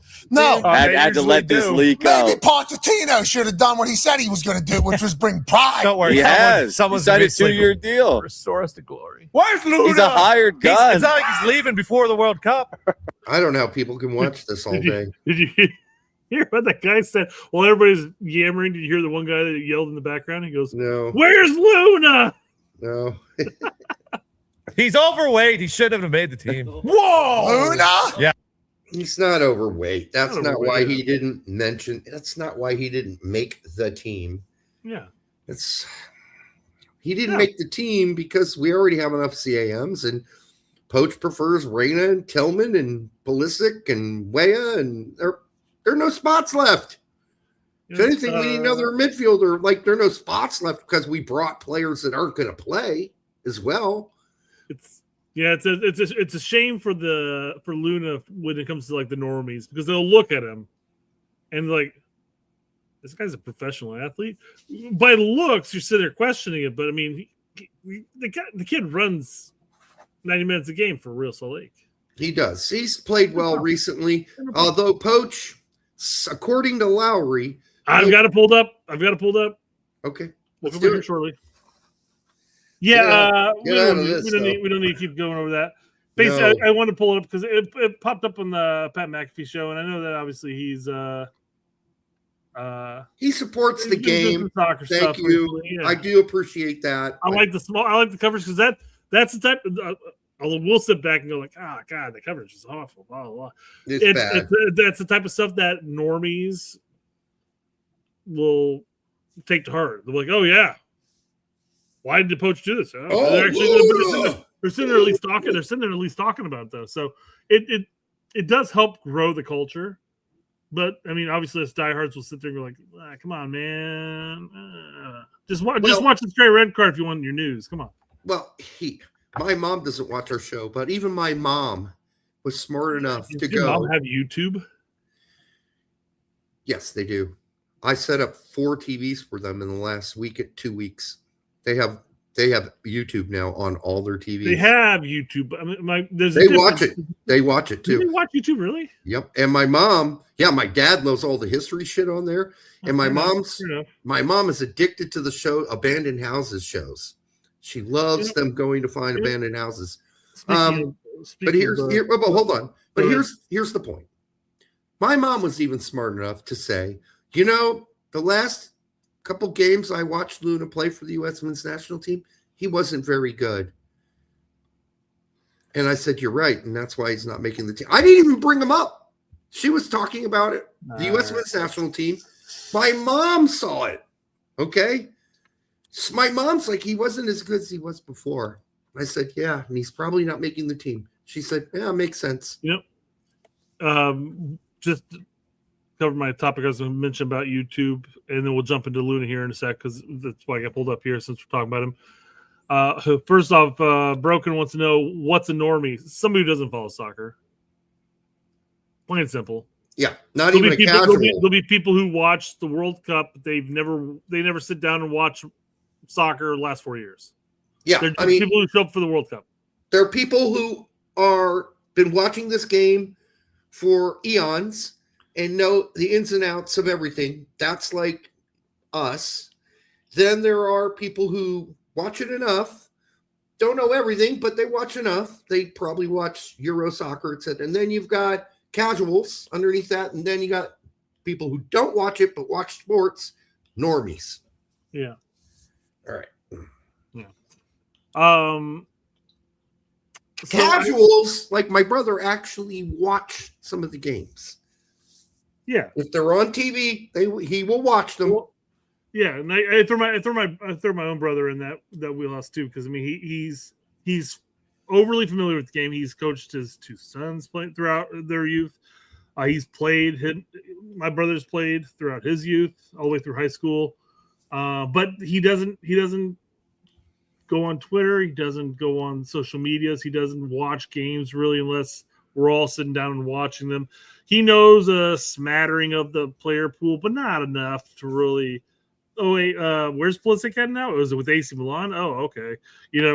That type of thing. Yes, but that's a casual. Those are people who know the game, but they don't necessarily follow the game as closely as all of us stupid diehards do. Diehards, casuals, normies. That's a pretty good. There are different levels of diehards, though, too. Yeah. There's like a super dumb diehard level where you watch 8 games during the weekend. I got in the whole argument with this guy today because he responded to somebody who's like, "Hey, I need you guys' help as far as which EPL team to start following," and the guy was like, "Dude, don't follow the EPL. Follow your local side. Help grow the game here in the States." That's what I said. I watch Yanks abroad. I've been a Chicago fan since the beginning, and I was a vital key person in bringing Indy 11 to Indianapolis. Dude, my time's finite, but I can do all the above. Do what you want. This last 13 weeks, when the games are all on, I probably average. I'm one of the idiots that watch about 15 games a weekend. That's crazy.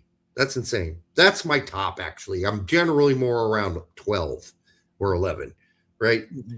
But that's a lot of games to watch. If you're over 8, that's a lot. Like, I watched a lot more MLS on top of the European games. I watched the Euro games in the morning and in lunch, and then at night I watch the MLS games. So I'm watching shitloads of games. Maybe not like fully all the way through. Like with MLS, I'll start a game, they get 65 minutes, and I'm like, yeah, fuck this game. And I go watch another one. But yeah. I obviously have spells of the season, Euro season, that I watch more games than not. Obviously, I catch MLS, especially whenever I'm not, outside doing something on the weekends. But during the soccer youth seasons and stuff like that, I'm catching that lucky 1 or 2 games a week. Yep. Then from like October to April, I usually catch anywhere between 4 and 6. Yep. Tony asks, man, when does Derek have time to research? Oh, you squeeze that in, buddy. Halftime, baby. Squeeze it in. And this is from Robin. Guys, what did we think of the Fox roster reveal? I thought it was embarrassing a little bit for the players who are like, came out there and went, they're like walking out like they're models on a runway. Well, there are 300 people here. Yeah. And Stu's dancing and being weird. And the roster was released like 6 days prior. And we already knew what the roster was. Yeah, I mean, it was uncomfortable. It really was uncomfortable. I'm sorry. But at least there were some of the people covering it who were like, let's just professionally get through this. And then there was Stu Holden. Yeah, let's get up and down. Like, come on, dude. This is already embarrassing. Don't try to make something that's slightly embarrassing, like better through your own enthusiasm, like don't do that. Yes, save it. There will be better times to be enthusiastic, overly enthusiastic. That broadcast was not the time. Let's just be professionals. Let's get our jobs done, but let's not act like weirdos out here. Like this is something huge. It's huge in the sense the players are, it could have been huge if it were really an announcement of the team, but we'd already known that for 3 days. So, and then for none of them to mention that throughout the broadcast, to say, listen, we understand you already know probably who the team is, but let's just see if anything changed. Well, we all knew it wasn't going to change. That's how the Call of What You Want crew did. That their entire broadcast, their 3-hour broadcast or whatever, that's how they let up and they're like, hey, there's already a leak. Let's see if there's any changes that occurred. Yeah. Yeah. They at least led with that, which was good. So, by the way, people think it was just a leak. It was not. It was multiple different leaks from different agents, culminating in a list that was put together from multiple agents. So this is somebody getting on the horn, calling an agent who has 5 players on the team and finding out what happened with them, calling another agent, finding out the 8 players on the team that are represented by them, Wasserman, whatever, and figuring out which one of them's made it and didn't. And then after you've gone and called all their agents, you put it together in an Excel sheet and you know who made it. Well, I feel like there's only 2 or 3 agencies you have to reach out to at the point. Yeah, it's very small, number one, group. And they're not going to tell you who didn't make it. They're just going to tell you who did. So if they're like, they got 12 guys on their sheet that they represent, they're going to give you the 7 that made it. You know, the other 5 guys did not.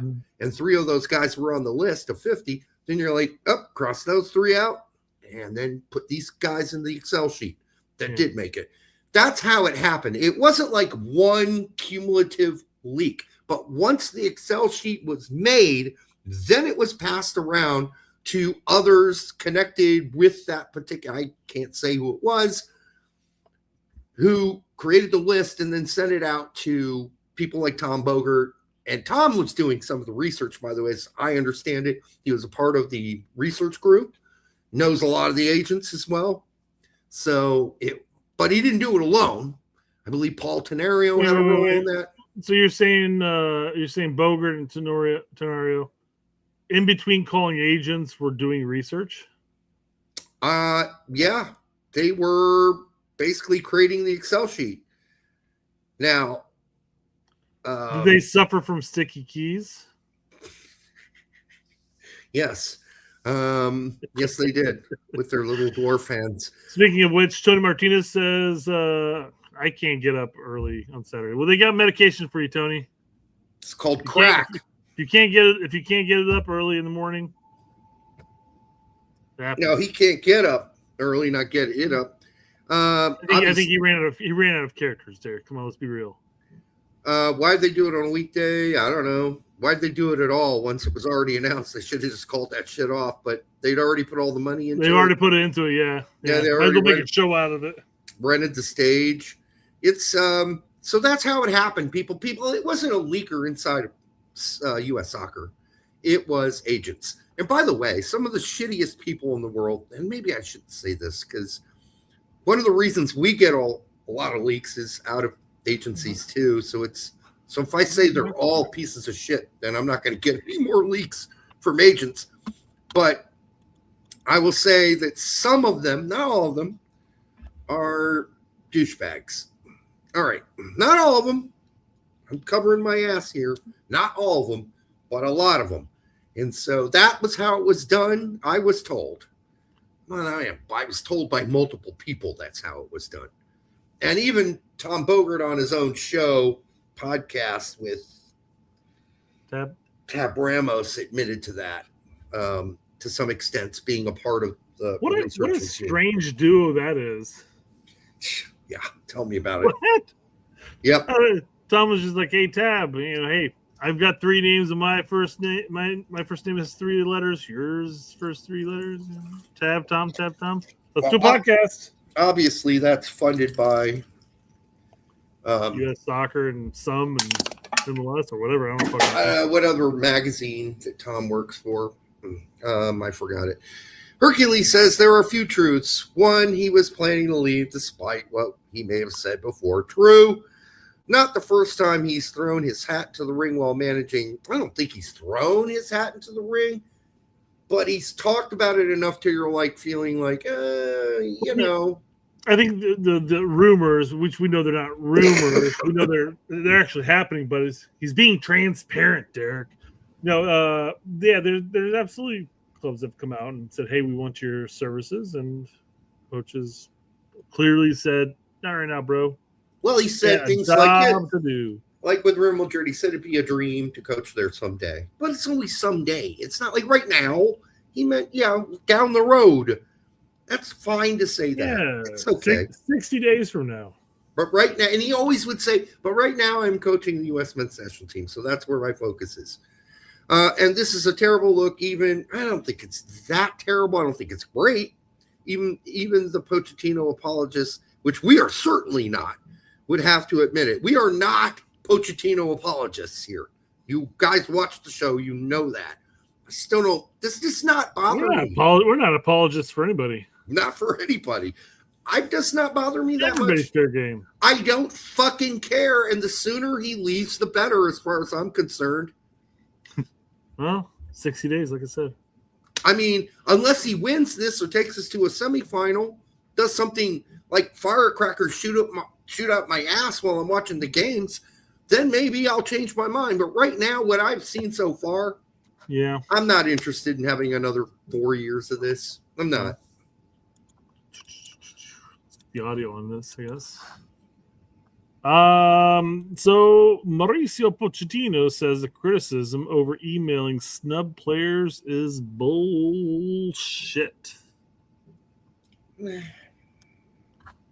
First, I guess we should preface this by saying everybody was sent an email of the provisionary roster or preliminary roster, however you want to word it, I guess. Everybody received an email. You either received a hey, you made it, or hey, better luck next time. Not true. So what happened was the people who didn't make it got an email. The people who did make it got a video via not TikTok. What's the other one? You post and it goes away. Vines. Something like that. It was an app. So it was a video. So if you made it, you got a video, and it was like first it was Poch. Like, if you're watching this right now, you made the team. And then Matthew McConaughey. This message will self-destruct. And then Matthew McConaughey was apparently finished the video. He was on it too, congratulating the player for making the team. And then if you didn't make it, you needed to go through all your spam and all that other shit in your email box and find the email that said you didn't fucking make it. All right? That's how it worked. So it's like we're applying to college, yeah? Legit? Yep. The small envelope versus the big envelope, 100%. Snapchat. Yeah. You didn't even need to open up the envelopes if it was a small one. You're like, no, that's no good. It wasn't Snapchat. Somebody just posted that. That's not right. Yeah. Well, as Lav says, Snapchat is for nudes. Yeah, it's not Snapchat. It was another app they used. Yeah, I think Poch entered Snapchat naked, saying, "Hey, congratulations, you made the team." Mm-hmm. Like, all right, but Herc and Casey did not like this at all. And here we go. See, that's why I said Vine. Yeah, jokingly, it's not Vine. Vine has been around for like a decade. Thank you, Marcus. WhatsApp, really? Yep. They use WhatsApp. They use the group WhatsApp, and if you made the team, you got added to the group. And they sent a WhatsApp and was like, "Hi, if you're getting this WhatsApp, it's me, Pochettino. You have made the team." And then, for whatever reason, Matthew McConaughey came in and said, hey, you made the team. So he thinks all right.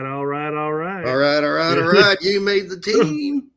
So what you're saying is the people who made the team, they didn't believe they had the attention span to read an email, so they sent a short video. Whereas the people who didn't make it, they didn't care if they read the email. It just said, hey. What I'm saying is that they didn't make a video for you on WhatsApp if you didn't make the team. Can you imagine it, though? Hi, Hey, it's Poch here. Just want to make a little video saying, hey, we really appreciate you trying, but you didn't make the team. And now, Matthew McConaughey. All right. You didn't make the team, but don't be a bitch. Don't be a whiner. Just deal with it. All Try right. harder next time. We're moving on. Have a good day. Yeah. I don't know. But yes, so WhatsApp for the winners, email for the losers. Like All right, Poch couldn't be pressed. He had his PR team do the email, and he just had to spend 20 seconds to making a video. Stumble into an actual video. Like, you Yep. already knew you were going to make the team, so here you go. I don't know if there were a lot of people not sure if they were going to make the team, including Raina, some others. I think even Joe Scally was like, well, I don't know. Well, I honestly think spots 21 through 26 were really the ones that were up in the air. I think 1 through 20, I think we're pretty much guaranteed at that point. I think so. Yeah. I think it's been guaranteed. Well, fuck, we called it during March. I said, hey, I don't think the World Cup roster, barring injuries, are going to be much different than what we saw in that March window, which is true. Yep. A couple people are included, but all right. I should do the video. Let's do it. It's inexcusable. It's inexcusable. And I'll use Diego Luna as an example. Mm-hmm. You could be okay with Diego Luna not being on the roster or not okay with him being on the roster. Yeah, we You're get it. discussing player probably 20, 21, 22, 23, 24, 25, 26. Yep. Hey, that's what I said. That shows growth of the program. Yeah. But for that player to be one of the top 3 most capped players under Mauricio Pochettino and to find out via email, that's just wrong. No. I mean, listen, I get it. I think if your Poch is like, I'm not calling 50 dudes. Well, you don't have to call 50 dudes. But I think Luna deserves a call. Fuck, I think well, you send the WhatsApp video to the 25, 30 dudes that we're never going to stand a chance. And then you reach out to Luna and Testament, because those are the only two that really got snubbed in our opinions for most part. You mean the email?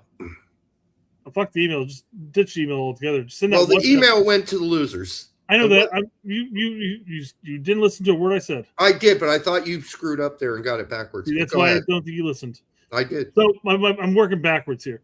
So WhatsApp the losers. Say, hey, fuck off. You guys suck. No. Don't WhatsApp the losers. He WhatsApp the winners. I know what he did, Derek. I'm saying what he could or should have done. You're going to WhatsApp the losers?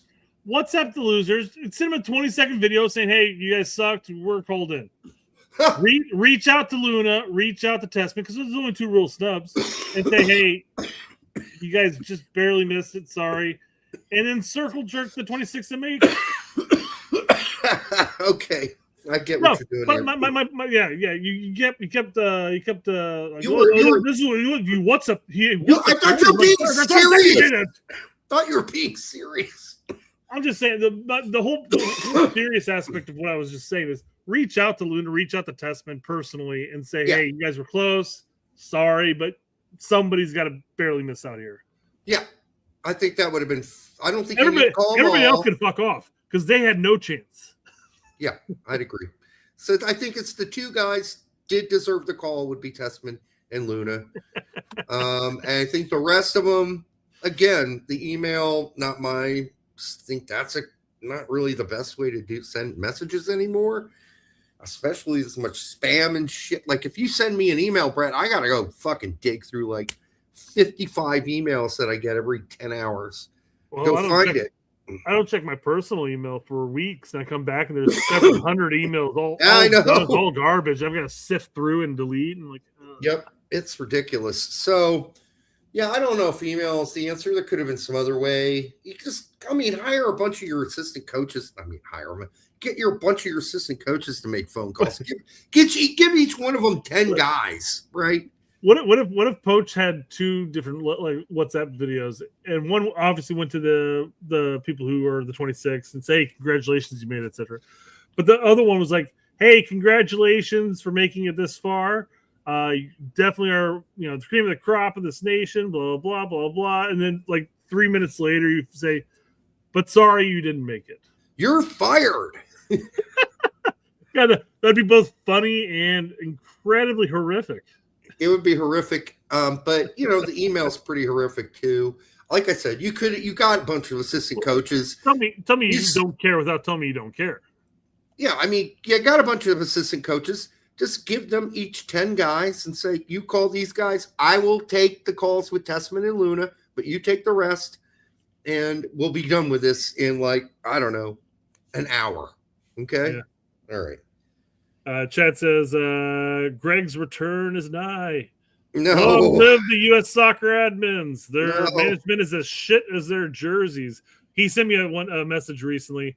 Said, hey, I was really contemplating on getting the home jersey, the red and white flag jersey, until he saw the back. He's like, what the fuck? Do they purposely just fuck these things up? Yeah, the back is not good.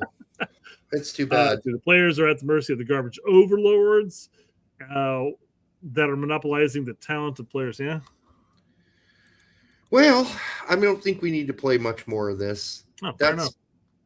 I mean, basically, you're going to hear the same thing from Casey Keller. He said the same thing. Email is not acceptable. But, we go back in history. Taylor Twellman never got a call from Bruce. There are other guys that never got calls, too. They found out from the news that they didn't make the team. Yeah, that's what Benny Failhaber was talking about on the Call What You Want podcast. He was like, Benny Failhaber. Oh, yeah. He said he found out that he made the team because Bruce announced it on whatever segment they were doing back in the day, however they're broadcasting it. He's like, I found out from the news. Yeah, but I'm with Spider's Lot on this. On the whole, it's not a big deal. I mean, let's just move on to the World Cup at this point. Mm-hmm. Poch is gone. The other coach next coach can do whatever he wants and set up whatever protocols he wanted. We hired this guy. I'm sure we asked him what his protocols would be for this, and they didn't care. They were fine with the fact that he was going to be like this the whole time, that he doesn't call players, he doesn't talk to players, he doesn't reassure them, he doesn't tell them what they need to do better. That's not the kind of coach he was, and I think U.S. Soccer knew it. They were fine with it. They're going to move on. And as we found out, as we've known how other nations do it and stuff like that, and they've used Brazil as an example on a number of the shows, but the players don't know until they do that broadcast, that nationwide broadcast. And it's like U.S. Soccer is like, oh, we can do this. We can do it just like everybody else around the world does it. But the problem is that they let everybody know before they did the broadcast as far as who made it and who didn't. So instead of nobody knowing, and then all of a sudden Poch coming out and saying, at goalkeeper, we're going to be taking so-and-so, so-and-so, and so-and-so. And then all the other people who didn't make it were like, oh, well, that sucks. Yeah. Somebody posted Berhalter and Keller are butt buddies. Listen, this is one thing that is absolutely true on ESPN FC. Casey Keller has not said a single positive thing about Poch for 2 years. But man, he was too busy fluffing for Berhalter for last 6 he years. fluffed Berhalter left and right. Yeah, but he has been so nasty the whole time. Like, we gave Poch props when things look good, and we criticized him when things look bad. That's how you got to do this. I was on Poch's nuts against Mexico, the second match in his tenure. Yeah. Oh, you got to give him time. You got to give him time. Like, fuck that. That was a horrific fucking game. But then after the Jamaica game, we were like, there's some promise here. And then, the good streak he had going in out of 2025, we thought, okay, there's something going here. But listen, we've been really critical when it's been necessary. But to be Casey Keller has not been fair about this whole thing the whole way through. And maybe he ultimately is right. Maybe it was all shit. 100% of it was shit. Maybe it wasn't 100% shit. I don't think it was. I think there's definitely shit, and there were some good moments and some shit. Yeah. But for Keller, it has been 100% shit the whole way, right? So it's really hard because of his relationship with Berhalter to take his criticism. You just have to take it with a grain of salt. because it's coming from a viewpoint that Berhalter should have never been fired in the first place. That's his view. So, yeah. If that's where you're coming from, it's hard for me to trust your criticism going forward. Of course, I agree with most of his criticism because it's true, but some of it just seems like sour grapes. Honestly, 100%. Yeah. All right. So, Derek, we talked about this earlier about how U.S. soccer for the longest time sucked donkey balls when it comes to their online presence. They just couldn't do it. Now, I know you sent this to me, but Derek, have you watched this soccer podcast? Yes, I've watched it before. It's garbage. Hot, stinky, steamy garbage. All of it has been. I was about 2 minutes into it, and I texted Derek, and I go, Derek, do you have timestamps for this? And I said, pick any random moment in the interview. It's all schlock. Well, and I'm like, you know what? We're just going to stick with the first question. First question. That's all we need. It's so bad, dude. All right, let's hear. This is the U.S. Soccer Podcast, and I'm sorry to say, I did not know who the host was, but apparently she played for the women's national team. Yeah, I can't remember her name. I don't follow the women's game as closely as. No, I used to remember. I could remember her name when she played. She wasn't like every game starter for the U.S. women's national team. I'm not sure why she got picked for this interview. By the way, I'm just curious why U.S. Soccer is willing to fund a podcast.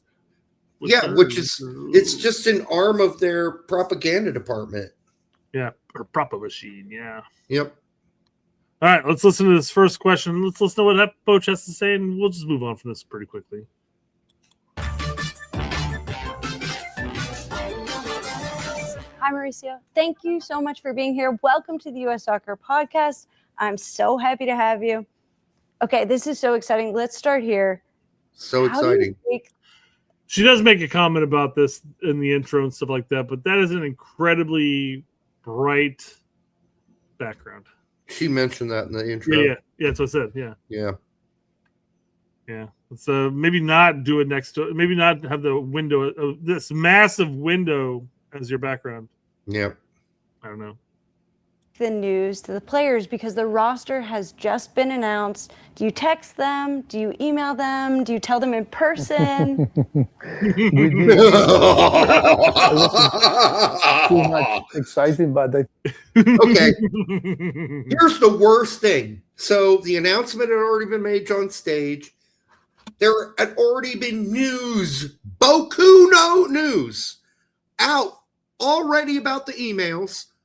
All over the place, all over social media, all over Yahoo Sports, and sports writers had already talked about how they got sent an email and how others got the WhatsApp thing. And she is asking a question everybody already knows the answer to, except she doesn't.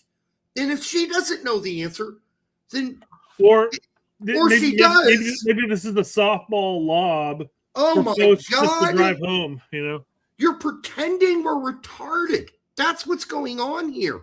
That's the horrible thing. Like we don't know, we don't watch, we don't follow, we don't already know. She's interviewing him after the announcement has already been made on stage at Fox. This is so mind-blowingly bad. I'm gonna feel really bad if she's our 0.01% women listeners. And if you are, sorry. But we gotta talk about this. So I backed up because I want to hear his laugh going into it again. Do you text them? Do you email them? Do you tell them in person? We did. I think that I wasn't too much exciting, but I think we need to do it in a different way because we used to go through our team manager, communicate through email. But that because it wasn't a special occasion and I think was an amazing news and always all get it out, dude. Seriously. Yeah, we emailed all the fuckers and we sent a nice little video to the ones who won. The WhatsApp video. And it should be like 5 seconds. Yeah, we emailed the group who didn't make it, saying, "Hey, we're sorry we didn't make it, but better luck next time." And we sent a nice happy video with Matthew McConaughey. If the winners. If I am running U.S. soccer marketing, this never sees the fucking light of day. I would have never approved this going anywhere, being public in any way, because it is so fucking embarrassingly atrocious. It's amazing to me that this is what they like. It's not authentic. It's pre-planned. The questions are already made prior because obviously it was made a week ago because everybody knew the answer to this question already when she asked it. Oh my God. Please, God, stop this. Nope, we're going to play until he actually answers the question. Good and excited, and I think was we decided to send a video through WhatsApp. We made a group of WhatsApp with the 26 player, and in the moment that we send a video that, if you are listening that, you are hearing that, you are watching me, is because you are in the roster. And I sent him a video of my dick. And then congratulations, I pulled out my lizard, my little lizard. Dude, this is so bad. Go ahead. Is he done yet? For the World Cup 2026, I think was a special moment for everyone. At the same time, not everyone. No, because it's a special moment for everyone. At the same time, for the losers, we sent an email, and it was just a big poop emoji, just a poop emoji. That's all. We said nothing. We just sent a poop emoji. So when they opened the email, it's a big pile of poop with eyeballs laughing at them. A sad moment for the people that cannot make the roster. I was twice, in the past when I was a player in 1994 and 1998 that I was out of the roster of the final roster, and then in 2002 I made the roster on the end. I already know because I lived both, side. The excitement of the player. Why are we talking suddenly about his career? He's saying no because he's trying to relate to the people who didn't make it because he himself didn't make a World Cup or two there 24 fucking years ago. So he's like, hey, the people who didn't make it, I get it. I didn't make it, but then later on, I made it. So he's basically saying, hey, sucks for you guys for now, but 2030 or 2034, maybe. This is so bad. So bad, dude. Go ahead.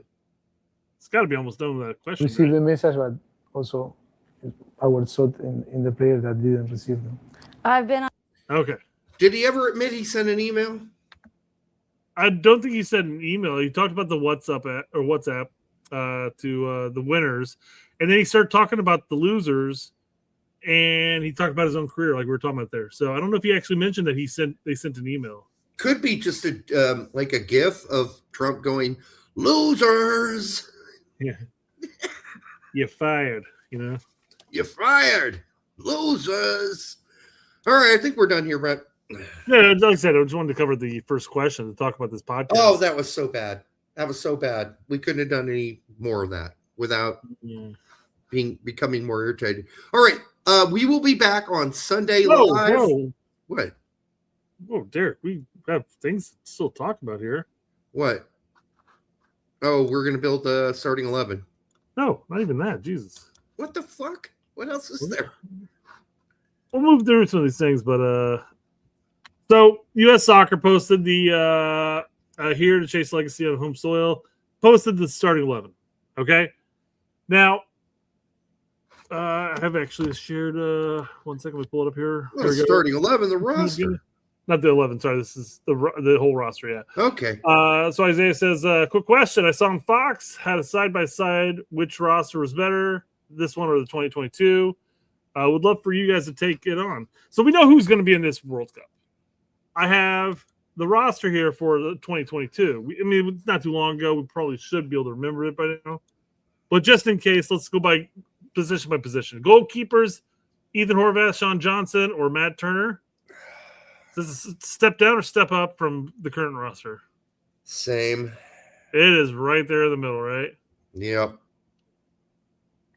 We got defenders. We got CCV. Holy fuck. Sergio Dest, Aaron Long, Shaq Moore, Tim Ream, Jedi, Scally, Yedlin, Zimmerman.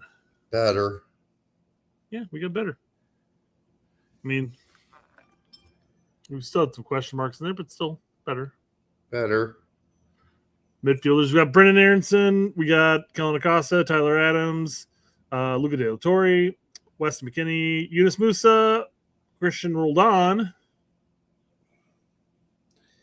Minimally better, but not. Well, then that's the thing, because our midfield is insanely weak because a lot of our contenders are up there. So what? Weston McKennie and Tyler Adams are there, but then we got Berhalter and Roldan. Yeah, it's not better. I feel like we've decreased as far as midfield is concerned. Oh, unfortunately, Yunus Musa couldn't continue developing in the way we all thought he would. Yeah, I mean, we already had Christian Roldan, so Berhalter's really the. I'd still take Musa over fucking Miles Robinson. Yeah. Yep, yeah. I would. Forwards, we have Jesus Ferreira, Jordan Morris, Christian Pulisic, Gio Reyna, Josh Sargent, Tim Weah, Haji Wright. Mostly in the attack, I think we've improved. Yeah. So I would say easy answers. Some areas we've improved. Some areas we didn't. Yeah, it's a weird comparison, but okay. I think we've gotten better because we've gotten older, but that's about it. Yeah, I mean, well, I guess the Pulisic then, Pulisic now, Weston then, Weston now, etc. Yeah, I mean, I guess our leaders on the team are aging. They got more experience. They played in better leagues. Aronson's way different place than he was before. Haji Wright as well. Moved on from Turkey since then. This post, I'm like, who fucking cares? Derek, for the first time in modern era, every player on the U.S. Men's National Team World Cup roster plays for a club in the top flight in their country. And I was really curious. No, they don't. Go back to I don't have it up right now, but 2022. I mean, I guess you're looking at players like Sargent, who was in championship. 18 wasn't there. 2014, was there a second division Euro somewhere? I mean, okay, so Haji Wright just got promoted. Otherwise, he just got done playing in the championship. Yeah. Who fucking cares about this? No one cares. And this is jumping over mouse turds. And Krusty plays in the Scottish Premiership. I mean, that's practically a third division. It's not much better than the championship. That team. Not much better? Or that team, yes. But the league, I think that'd be more like a League One, you know? Yeah. So, yeah, whatever, guys. Listen, and the worst thing was, sorry, Herc, you repeated this shit on your show. Who fucking cares? This means nothing. It absolutely means nothing. Outside of the fact that Haji Wright just got done playing in the championship. Okay, he's not playing in the Premier League yet. He hasn't played a single fucking game in the Premier League. Whatever, dude. Yeah. Not dude to Herc, but whoever posted that shit. Who cares? It's nice. Those random stats that come out during the game, too, and you're just like, this is the first time the U.S. has led the first half while playing with one leg tied behind their hand. You know, whatever, just some stupid stat, you know. It's a ridiculous stat that's like not 1944. It's a stat or a fact that should be posted like this is just a fact, not like this is for celebration. What? Celebration? Not celebrating that. I mean, the same stat could be celebrated if we took 26 MLS players. Congratulations. Yeah, exactly. Or what if there are a bunch of guys from Luxembourg First Division that made the squad? We're talking about Luxembourg? What about Luxembourg? Latvia. Latvia, yeah. All right. Lowry here has some insight to the Luna exclusion. The key player, Pochettino's key player, Luna, not being included in the. I kind of talked about it already, but yeah. No. But it certainly seemed like Pochettino Pochettino was not thrilled with the effort level that Diego Luna was bringing to the table in Salt Lake. And so now all of a sudden we see him off of this U.S. roster, despite Luna, I think in the time between that March window where he was not there with the U.S., working his way back onto the playing field. Between then and now, when this World Cup roster news broke on Saturday, I think Luna has played the best soccer of his career. And I followed Diego Luna's career in Arizona when he's at the Barca Residency Academy in Casa Grande, then Joel Pass. I'm actually kind of impressed that this is a local Fox affiliate and not like Fox Sports 1 or something like that, or one of the Fox affiliate shows. This is an actual San Francisco local Fox broadcasting news about soccer. I don't know. It's just Lowry, if you're asking. It's Joe Lowry. Yeah. Joseph Lowry. But yeah. Does he have a punchable face? Kind of. Although I wouldn't do that to him. No. He's well-intentioned. Anyhow, I won't say any more. I don't know if this is the real reason that Luna... Listen, there were other evidence before this. Poch talked about it at a press conference. He said, listen, since we switched to the new formation, Luna has not been able to find his way in this new formation. He literally said it. It has nothing to do necessarily with his efforts at Real Salt Lake this season. I don't think it has. I think we tried him, we played him, and whenever we did... Because Poch literally said it. Since we went to the new formations and the new way we play, he just hasn't found a way to fit in. There you go. Yeah, it's I know. Again, I've brought him up a number of times so far this show, but the Call It What You Want crew talked about this too, and they're talking about Poch and his coaching styles and stuff, and his roster selection is really heavily focused more on players who are versatile and can play multiple positions. We talked about Joe Scala. We talked about Freeman as an example, Weah. But then you look at players like Zendejas' inclusion. I mean, you really only have one spot for him to be on the pitch. That's why it really, in many ways, came down between Zendejas and Luna, right? Yeah, so it has to be. I mean, even Brendan could play in the midfield if you require him to. Yeah. He could play as that 10. He could play as the winger option easily enough. So I don't know. Okay, go back. Somebody posted something about him being lazy. Luna being lazy. Real quick, Will says he forgot to send me. I ended up grabbing the clip. Will, we got the clip. I don't know if you're at that point right now. I don't remember the Luna thing. Luna. There we go. Here we go. No. Poch literally said he didn't level up in the interview. He also called him lazy in an interview. He didn't name him, but it was towards Luna. It was obvious. Okay, so since it's obvious to you, and I heard it too, and I thought, yeah, some guys didn't really put in, the work. I don't know what interview we're talking about because Poch doesn't talk to the players. So I don't know what interview that was. But he had already prior to this. So it's not no, Sugar. It's that, what you're saying, on top of what he had already said before. So now it's double. So it's not no. It's yes, and what you're saying. What I'm saying and what you're saying led to Luna not making the team. So you're saying this is basically we're saying in the situation that Luna is the Gio of this cycle, but in fact, unlike Gio last cycle, Luna was removed from the World Cup. He said something about at the beginning of the season, some players had not put in the work and the effort, and they were basically lazy. And it's that lumps right in with what Lowry was saying too. Yes, no, it does agree with Lowry saying. But what I'm saying about both of that is we already knew there was a problem before because although he did not call out Luna by name in this comment, he had called out Luna's name by name when he said, since we switched formations, he's not fit in. Okay? So add that comment to then this comment where he didn't use his name, but everybody thinks he's talking about Luna. So that's Joe Lowry. So it's not no. It's yes, plus what I already said. When we were making our roster, I said, I don't think Luna's going to make it based on this quote from Poch. And now that added on, even though we didn't name Luna in the lazy comments, everybody thought he was talking about Luna. So good news, Eric. There's a loophole that leaves the door open for a snubbed U.S. men's national team star. Fuck these people. Do you know what the loophole is?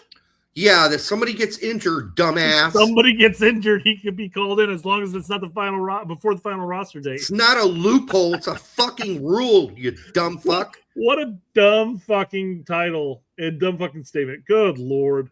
Oh, yeah, There's a loophole. Luna can still be included as long as somebody gets injured. No fucking shit. And what is the desperation of getting – is there like this massive a crowd you need to appeal to with that article of people out there who are going to, I don't know, cut their own testicles off if he doesn't make the team? Come on. Maybe. No, there isn't. Follower of the show, U.S. Men's National Team Takes, says Sebastian Berhalter should be a starter. He's the best American midfielder in MLS in a long time. I know why you just said he's a follower before you read that. You're like, Derek, warning. Calm. Do not rip this guy's asshole open.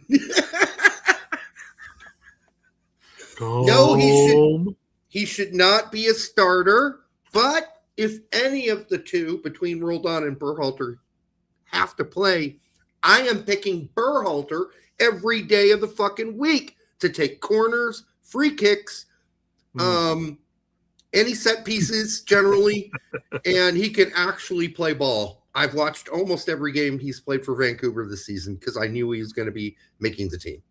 So United says someone's drunk tweeting. Yeah. I've only done that a couple times, guys. Come on. Listen, we love a U.S. men's national team takes, but dude, he should not be a starter, but he could fill in for guys. If we're winning a game 3-0 and we need somebody to go play 25 minutes to give somebody a rest, yes, you can put in Berhalter. Just don't give him anything. He's not a 6.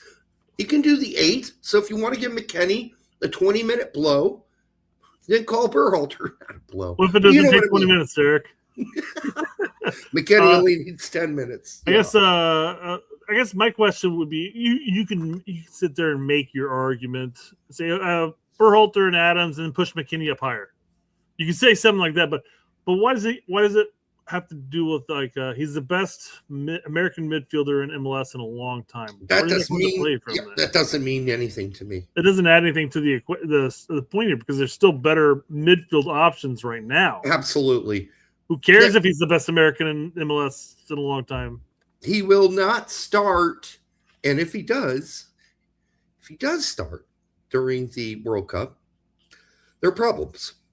There are problems. We've already qualified and we're just running out that last game. Right. We won the first 2 games. We go into the Turkey game and we give a bunch of guys some playing time. Okay, that's what happens. I don't think that's going to happen, but it could. What if Roldan starts, Derek? I will fucking lose my shit. Is what will happen. I will lose my shit, and you'll lose even more of your shit if he gets a brace, right? If he gets a brace, I'll eat some crow. Okay? But there is no way that Roldan is starting or Berhalter is starting a World Cup game. Unless there's a mass injury thing that happens. A mass injury thing in the midfield. It doesn't even have to be that mass, actually, Brett.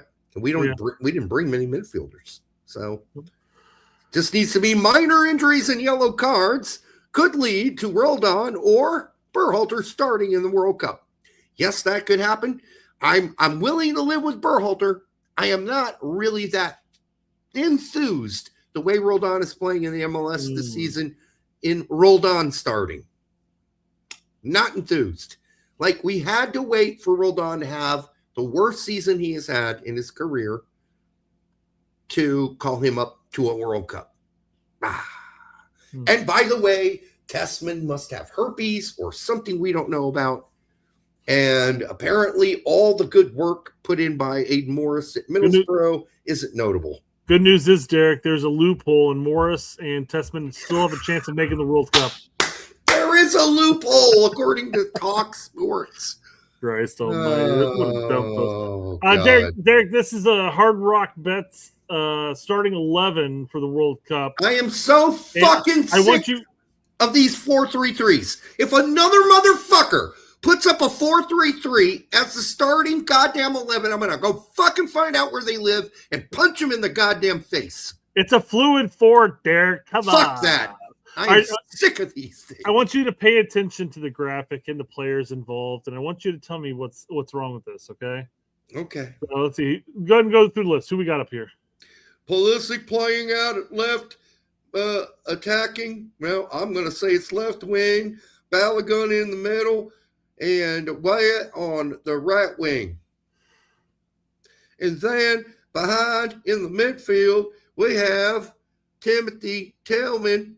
Oh, sorry, wrong Tillman playing. That would be left midfield. Which if it's not Timothy, which Tillman is that? It's the Walker Tillman guy. Walker Tillman, yeah. And then in the midfield, we got Taylor Adams, and Taylor Adams is a really good midfielder. He's going to Winston McKinney, yeah. We got Winston McKinney playing right midfield, and then A. Robinson. And because Tim Ream is such a quick person, we don't really need 3 center backs, so we're just going to play him straight up with Chris Richards. Now, I know neither of them are that fast, but they're really smart. And then we got Jedi out on the left. Zing, zing, zing. Darth Vader's going down. And then we got Dest out on the right back. He is really fast and tricky. And then we got Mr. Freeze, I believe is his name, Mr. Freeze, and he's going to freeze the opponents when they shoot. So that's my lineup. I honestly think this lineup is a 2-5-3. No, Brad, where our center backs are. They're kind of playing as center defensive midfielders. Don't you realize that our new plan is to play Robinson and Dest further back from the center backs? Yeah. See, that protects Ream when he gets attacked because Robinson will be behind him and be able to stop this from happening. And likewise, we don't want to push people too far up. So we're going to push Adams way up because you know what he can do on occasion, Brett? He can shoot a 40-yarder. Bam! In your face. We're actually quite progressive. This is battling the whole new Wenger offside rule. What you don't understand, Brett, is you'd be like 99% offside, but you'd still onside because you got a toe off onside. Brett, you're getting this all wrong. We're really progressive down the middle. As you can see, all the middle players are advanced one step forward, including our 2 center backs, Adams and Balogun. That is where we're going to hurt our opponents going forward. Spoken like a Hoosier. You watch yourself. That's not how Hoosiers talk. Yeah, if I see another guy put up fucking a 4-3-3, especially this weird and clunky looking, Hard Rock Bet, stick to horses. I brought this up because I really wanted to pat myself on the back for this post here. So last cycle. Yeah, MMA. This cycle, MWA, midfielders with attitude, with their biggest hit straight out of the high press. Hopefully the album goes triple goals. All right. I post something gold like that, and I get less than 1,000 views on it. Yeah. I'm so upset. I've just been, when people have been putting these out, I don't even say much anymore. I'm like, unlikely to occur. And then I period. And I said, not going to happen. That you just walk away. Not going to happen. Like, period. Whatever. Some dude wanted to play, I think we may get to it, wanted to play Dest as a central defensive midfielder today. We're going to probably get to that. I don't know. This is the last thing I've got. Okay, yeah, there was a dude. This is the dude, I believe. Yes, he's playing. He wants to play Dest as an 8. Yeah, like his strength. The center midfielder, yeah. He says, let me read it. Weston McKennie is our most informed player. I think it is more important to play him in the front three with Balogun and Pulisic, as I think that is his best position. So, therefore, here is my lineup for the U.S. men's national team this summer. All right, it all makes sense, right? Until you get to Dest playing center midfield alongside Adams. Listen, that just ruins everything great about Dest. It ruins everything awesome about Dest. Taking on players out wide, cutting in. You just took away all his strengths, and he's not even that great of a defender. What the fuck are we doing here? What are we doing? Yeah, horrible. Horrible! Assuming, I'm sure this guy's move Weston back, push Dest to weigh his role and push way up top. Maybe that'd be the fix. Yeah. Okay, now I got to pee, Brett, so you're going to have to hold the show for whatever's next, all right? Yeah. Yeah, so, I mean, God damn. Why? I mean, I guess, so this is his actual lineup right here. In form. And I guess the idea is that Dest is just so fluid with the ball that he can dribble people, and you want him kind of central located. But why would you? He's never played that role before. So, I don't know. It doesn't seem right.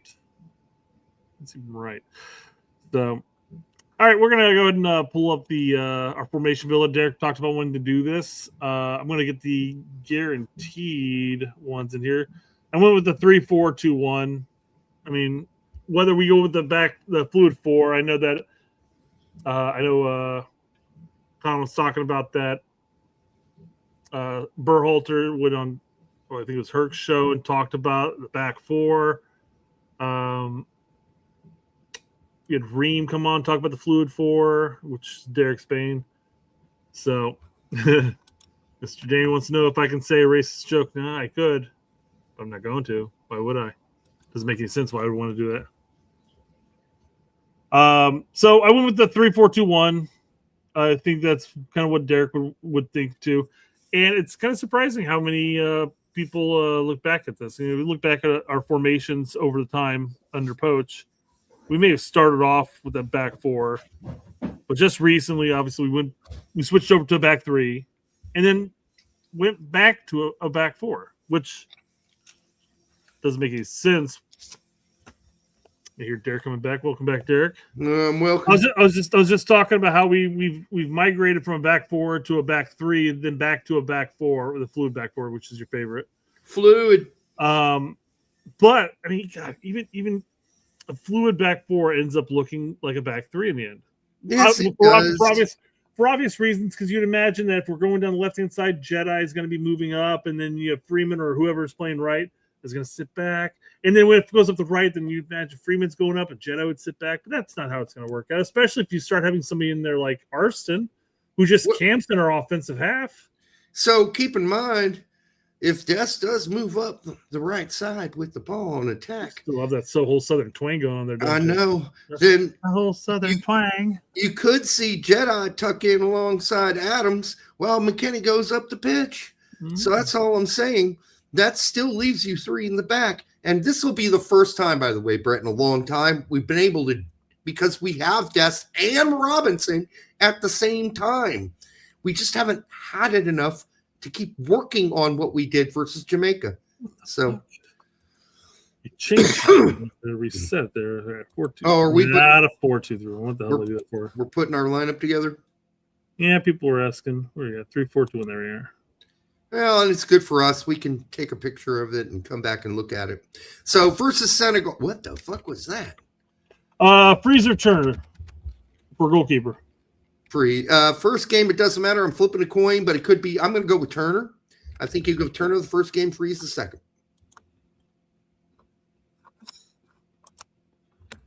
What? You know what? Nope.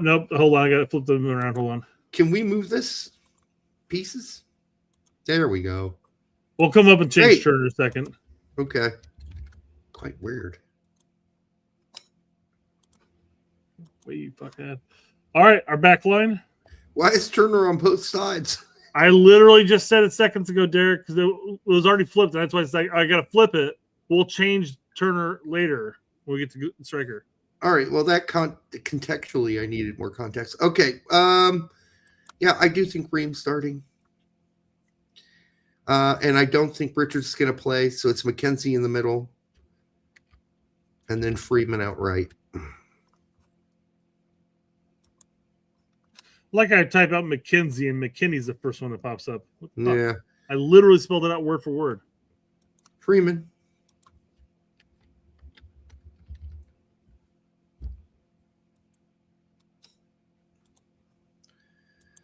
Jedi.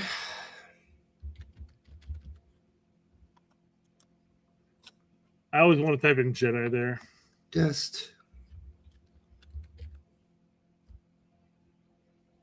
I type in Dest, and that name pops up first. Really? The hell is this site even thinking?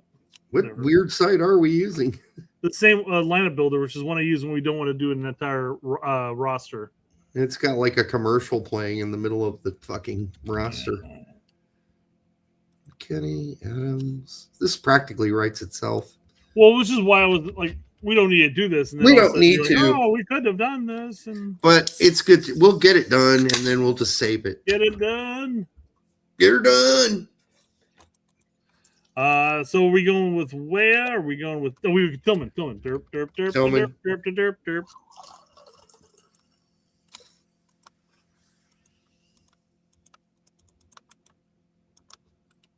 It's lost its mind. There we go. Ballo.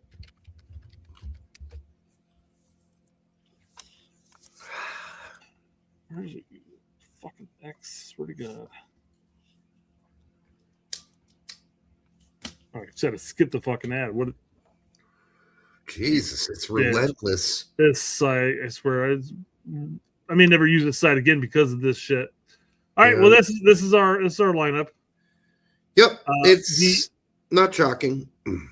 No. And, if the worst comes to worst and we want to go 4 back, you move Jedi back and you push McKinney up and you push Destin to the center, right? Yeah. And it's not our lineup. I'll say yeah. No, it's not. What?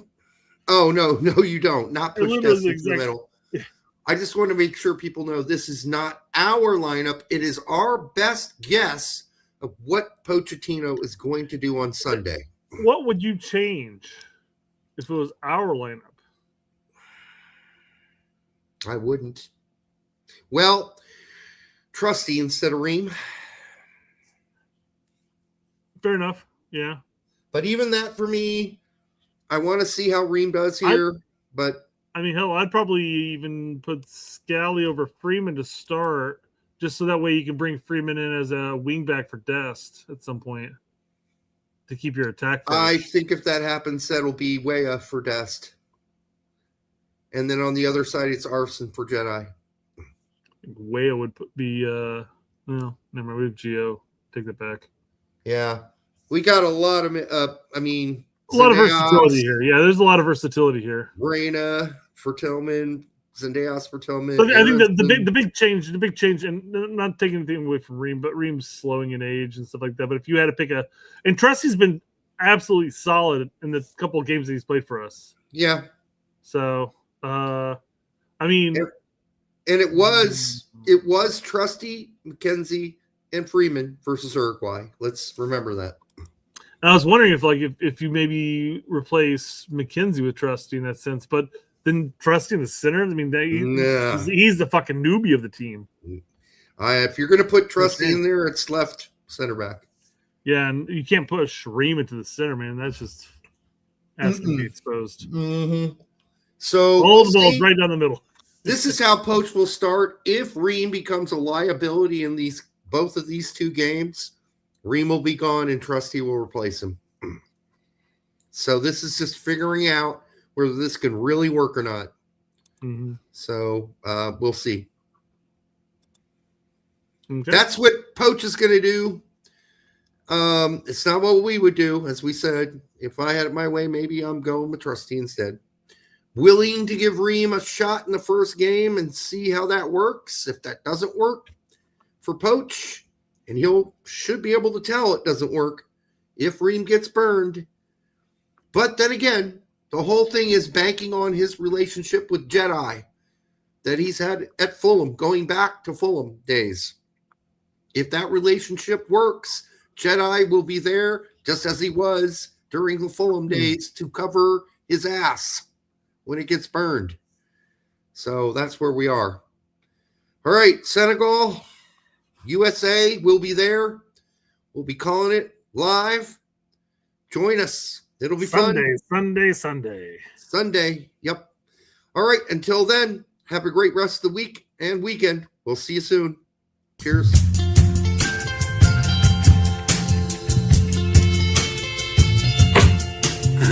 That hurt. Welcome to the post-match press conference of the match between...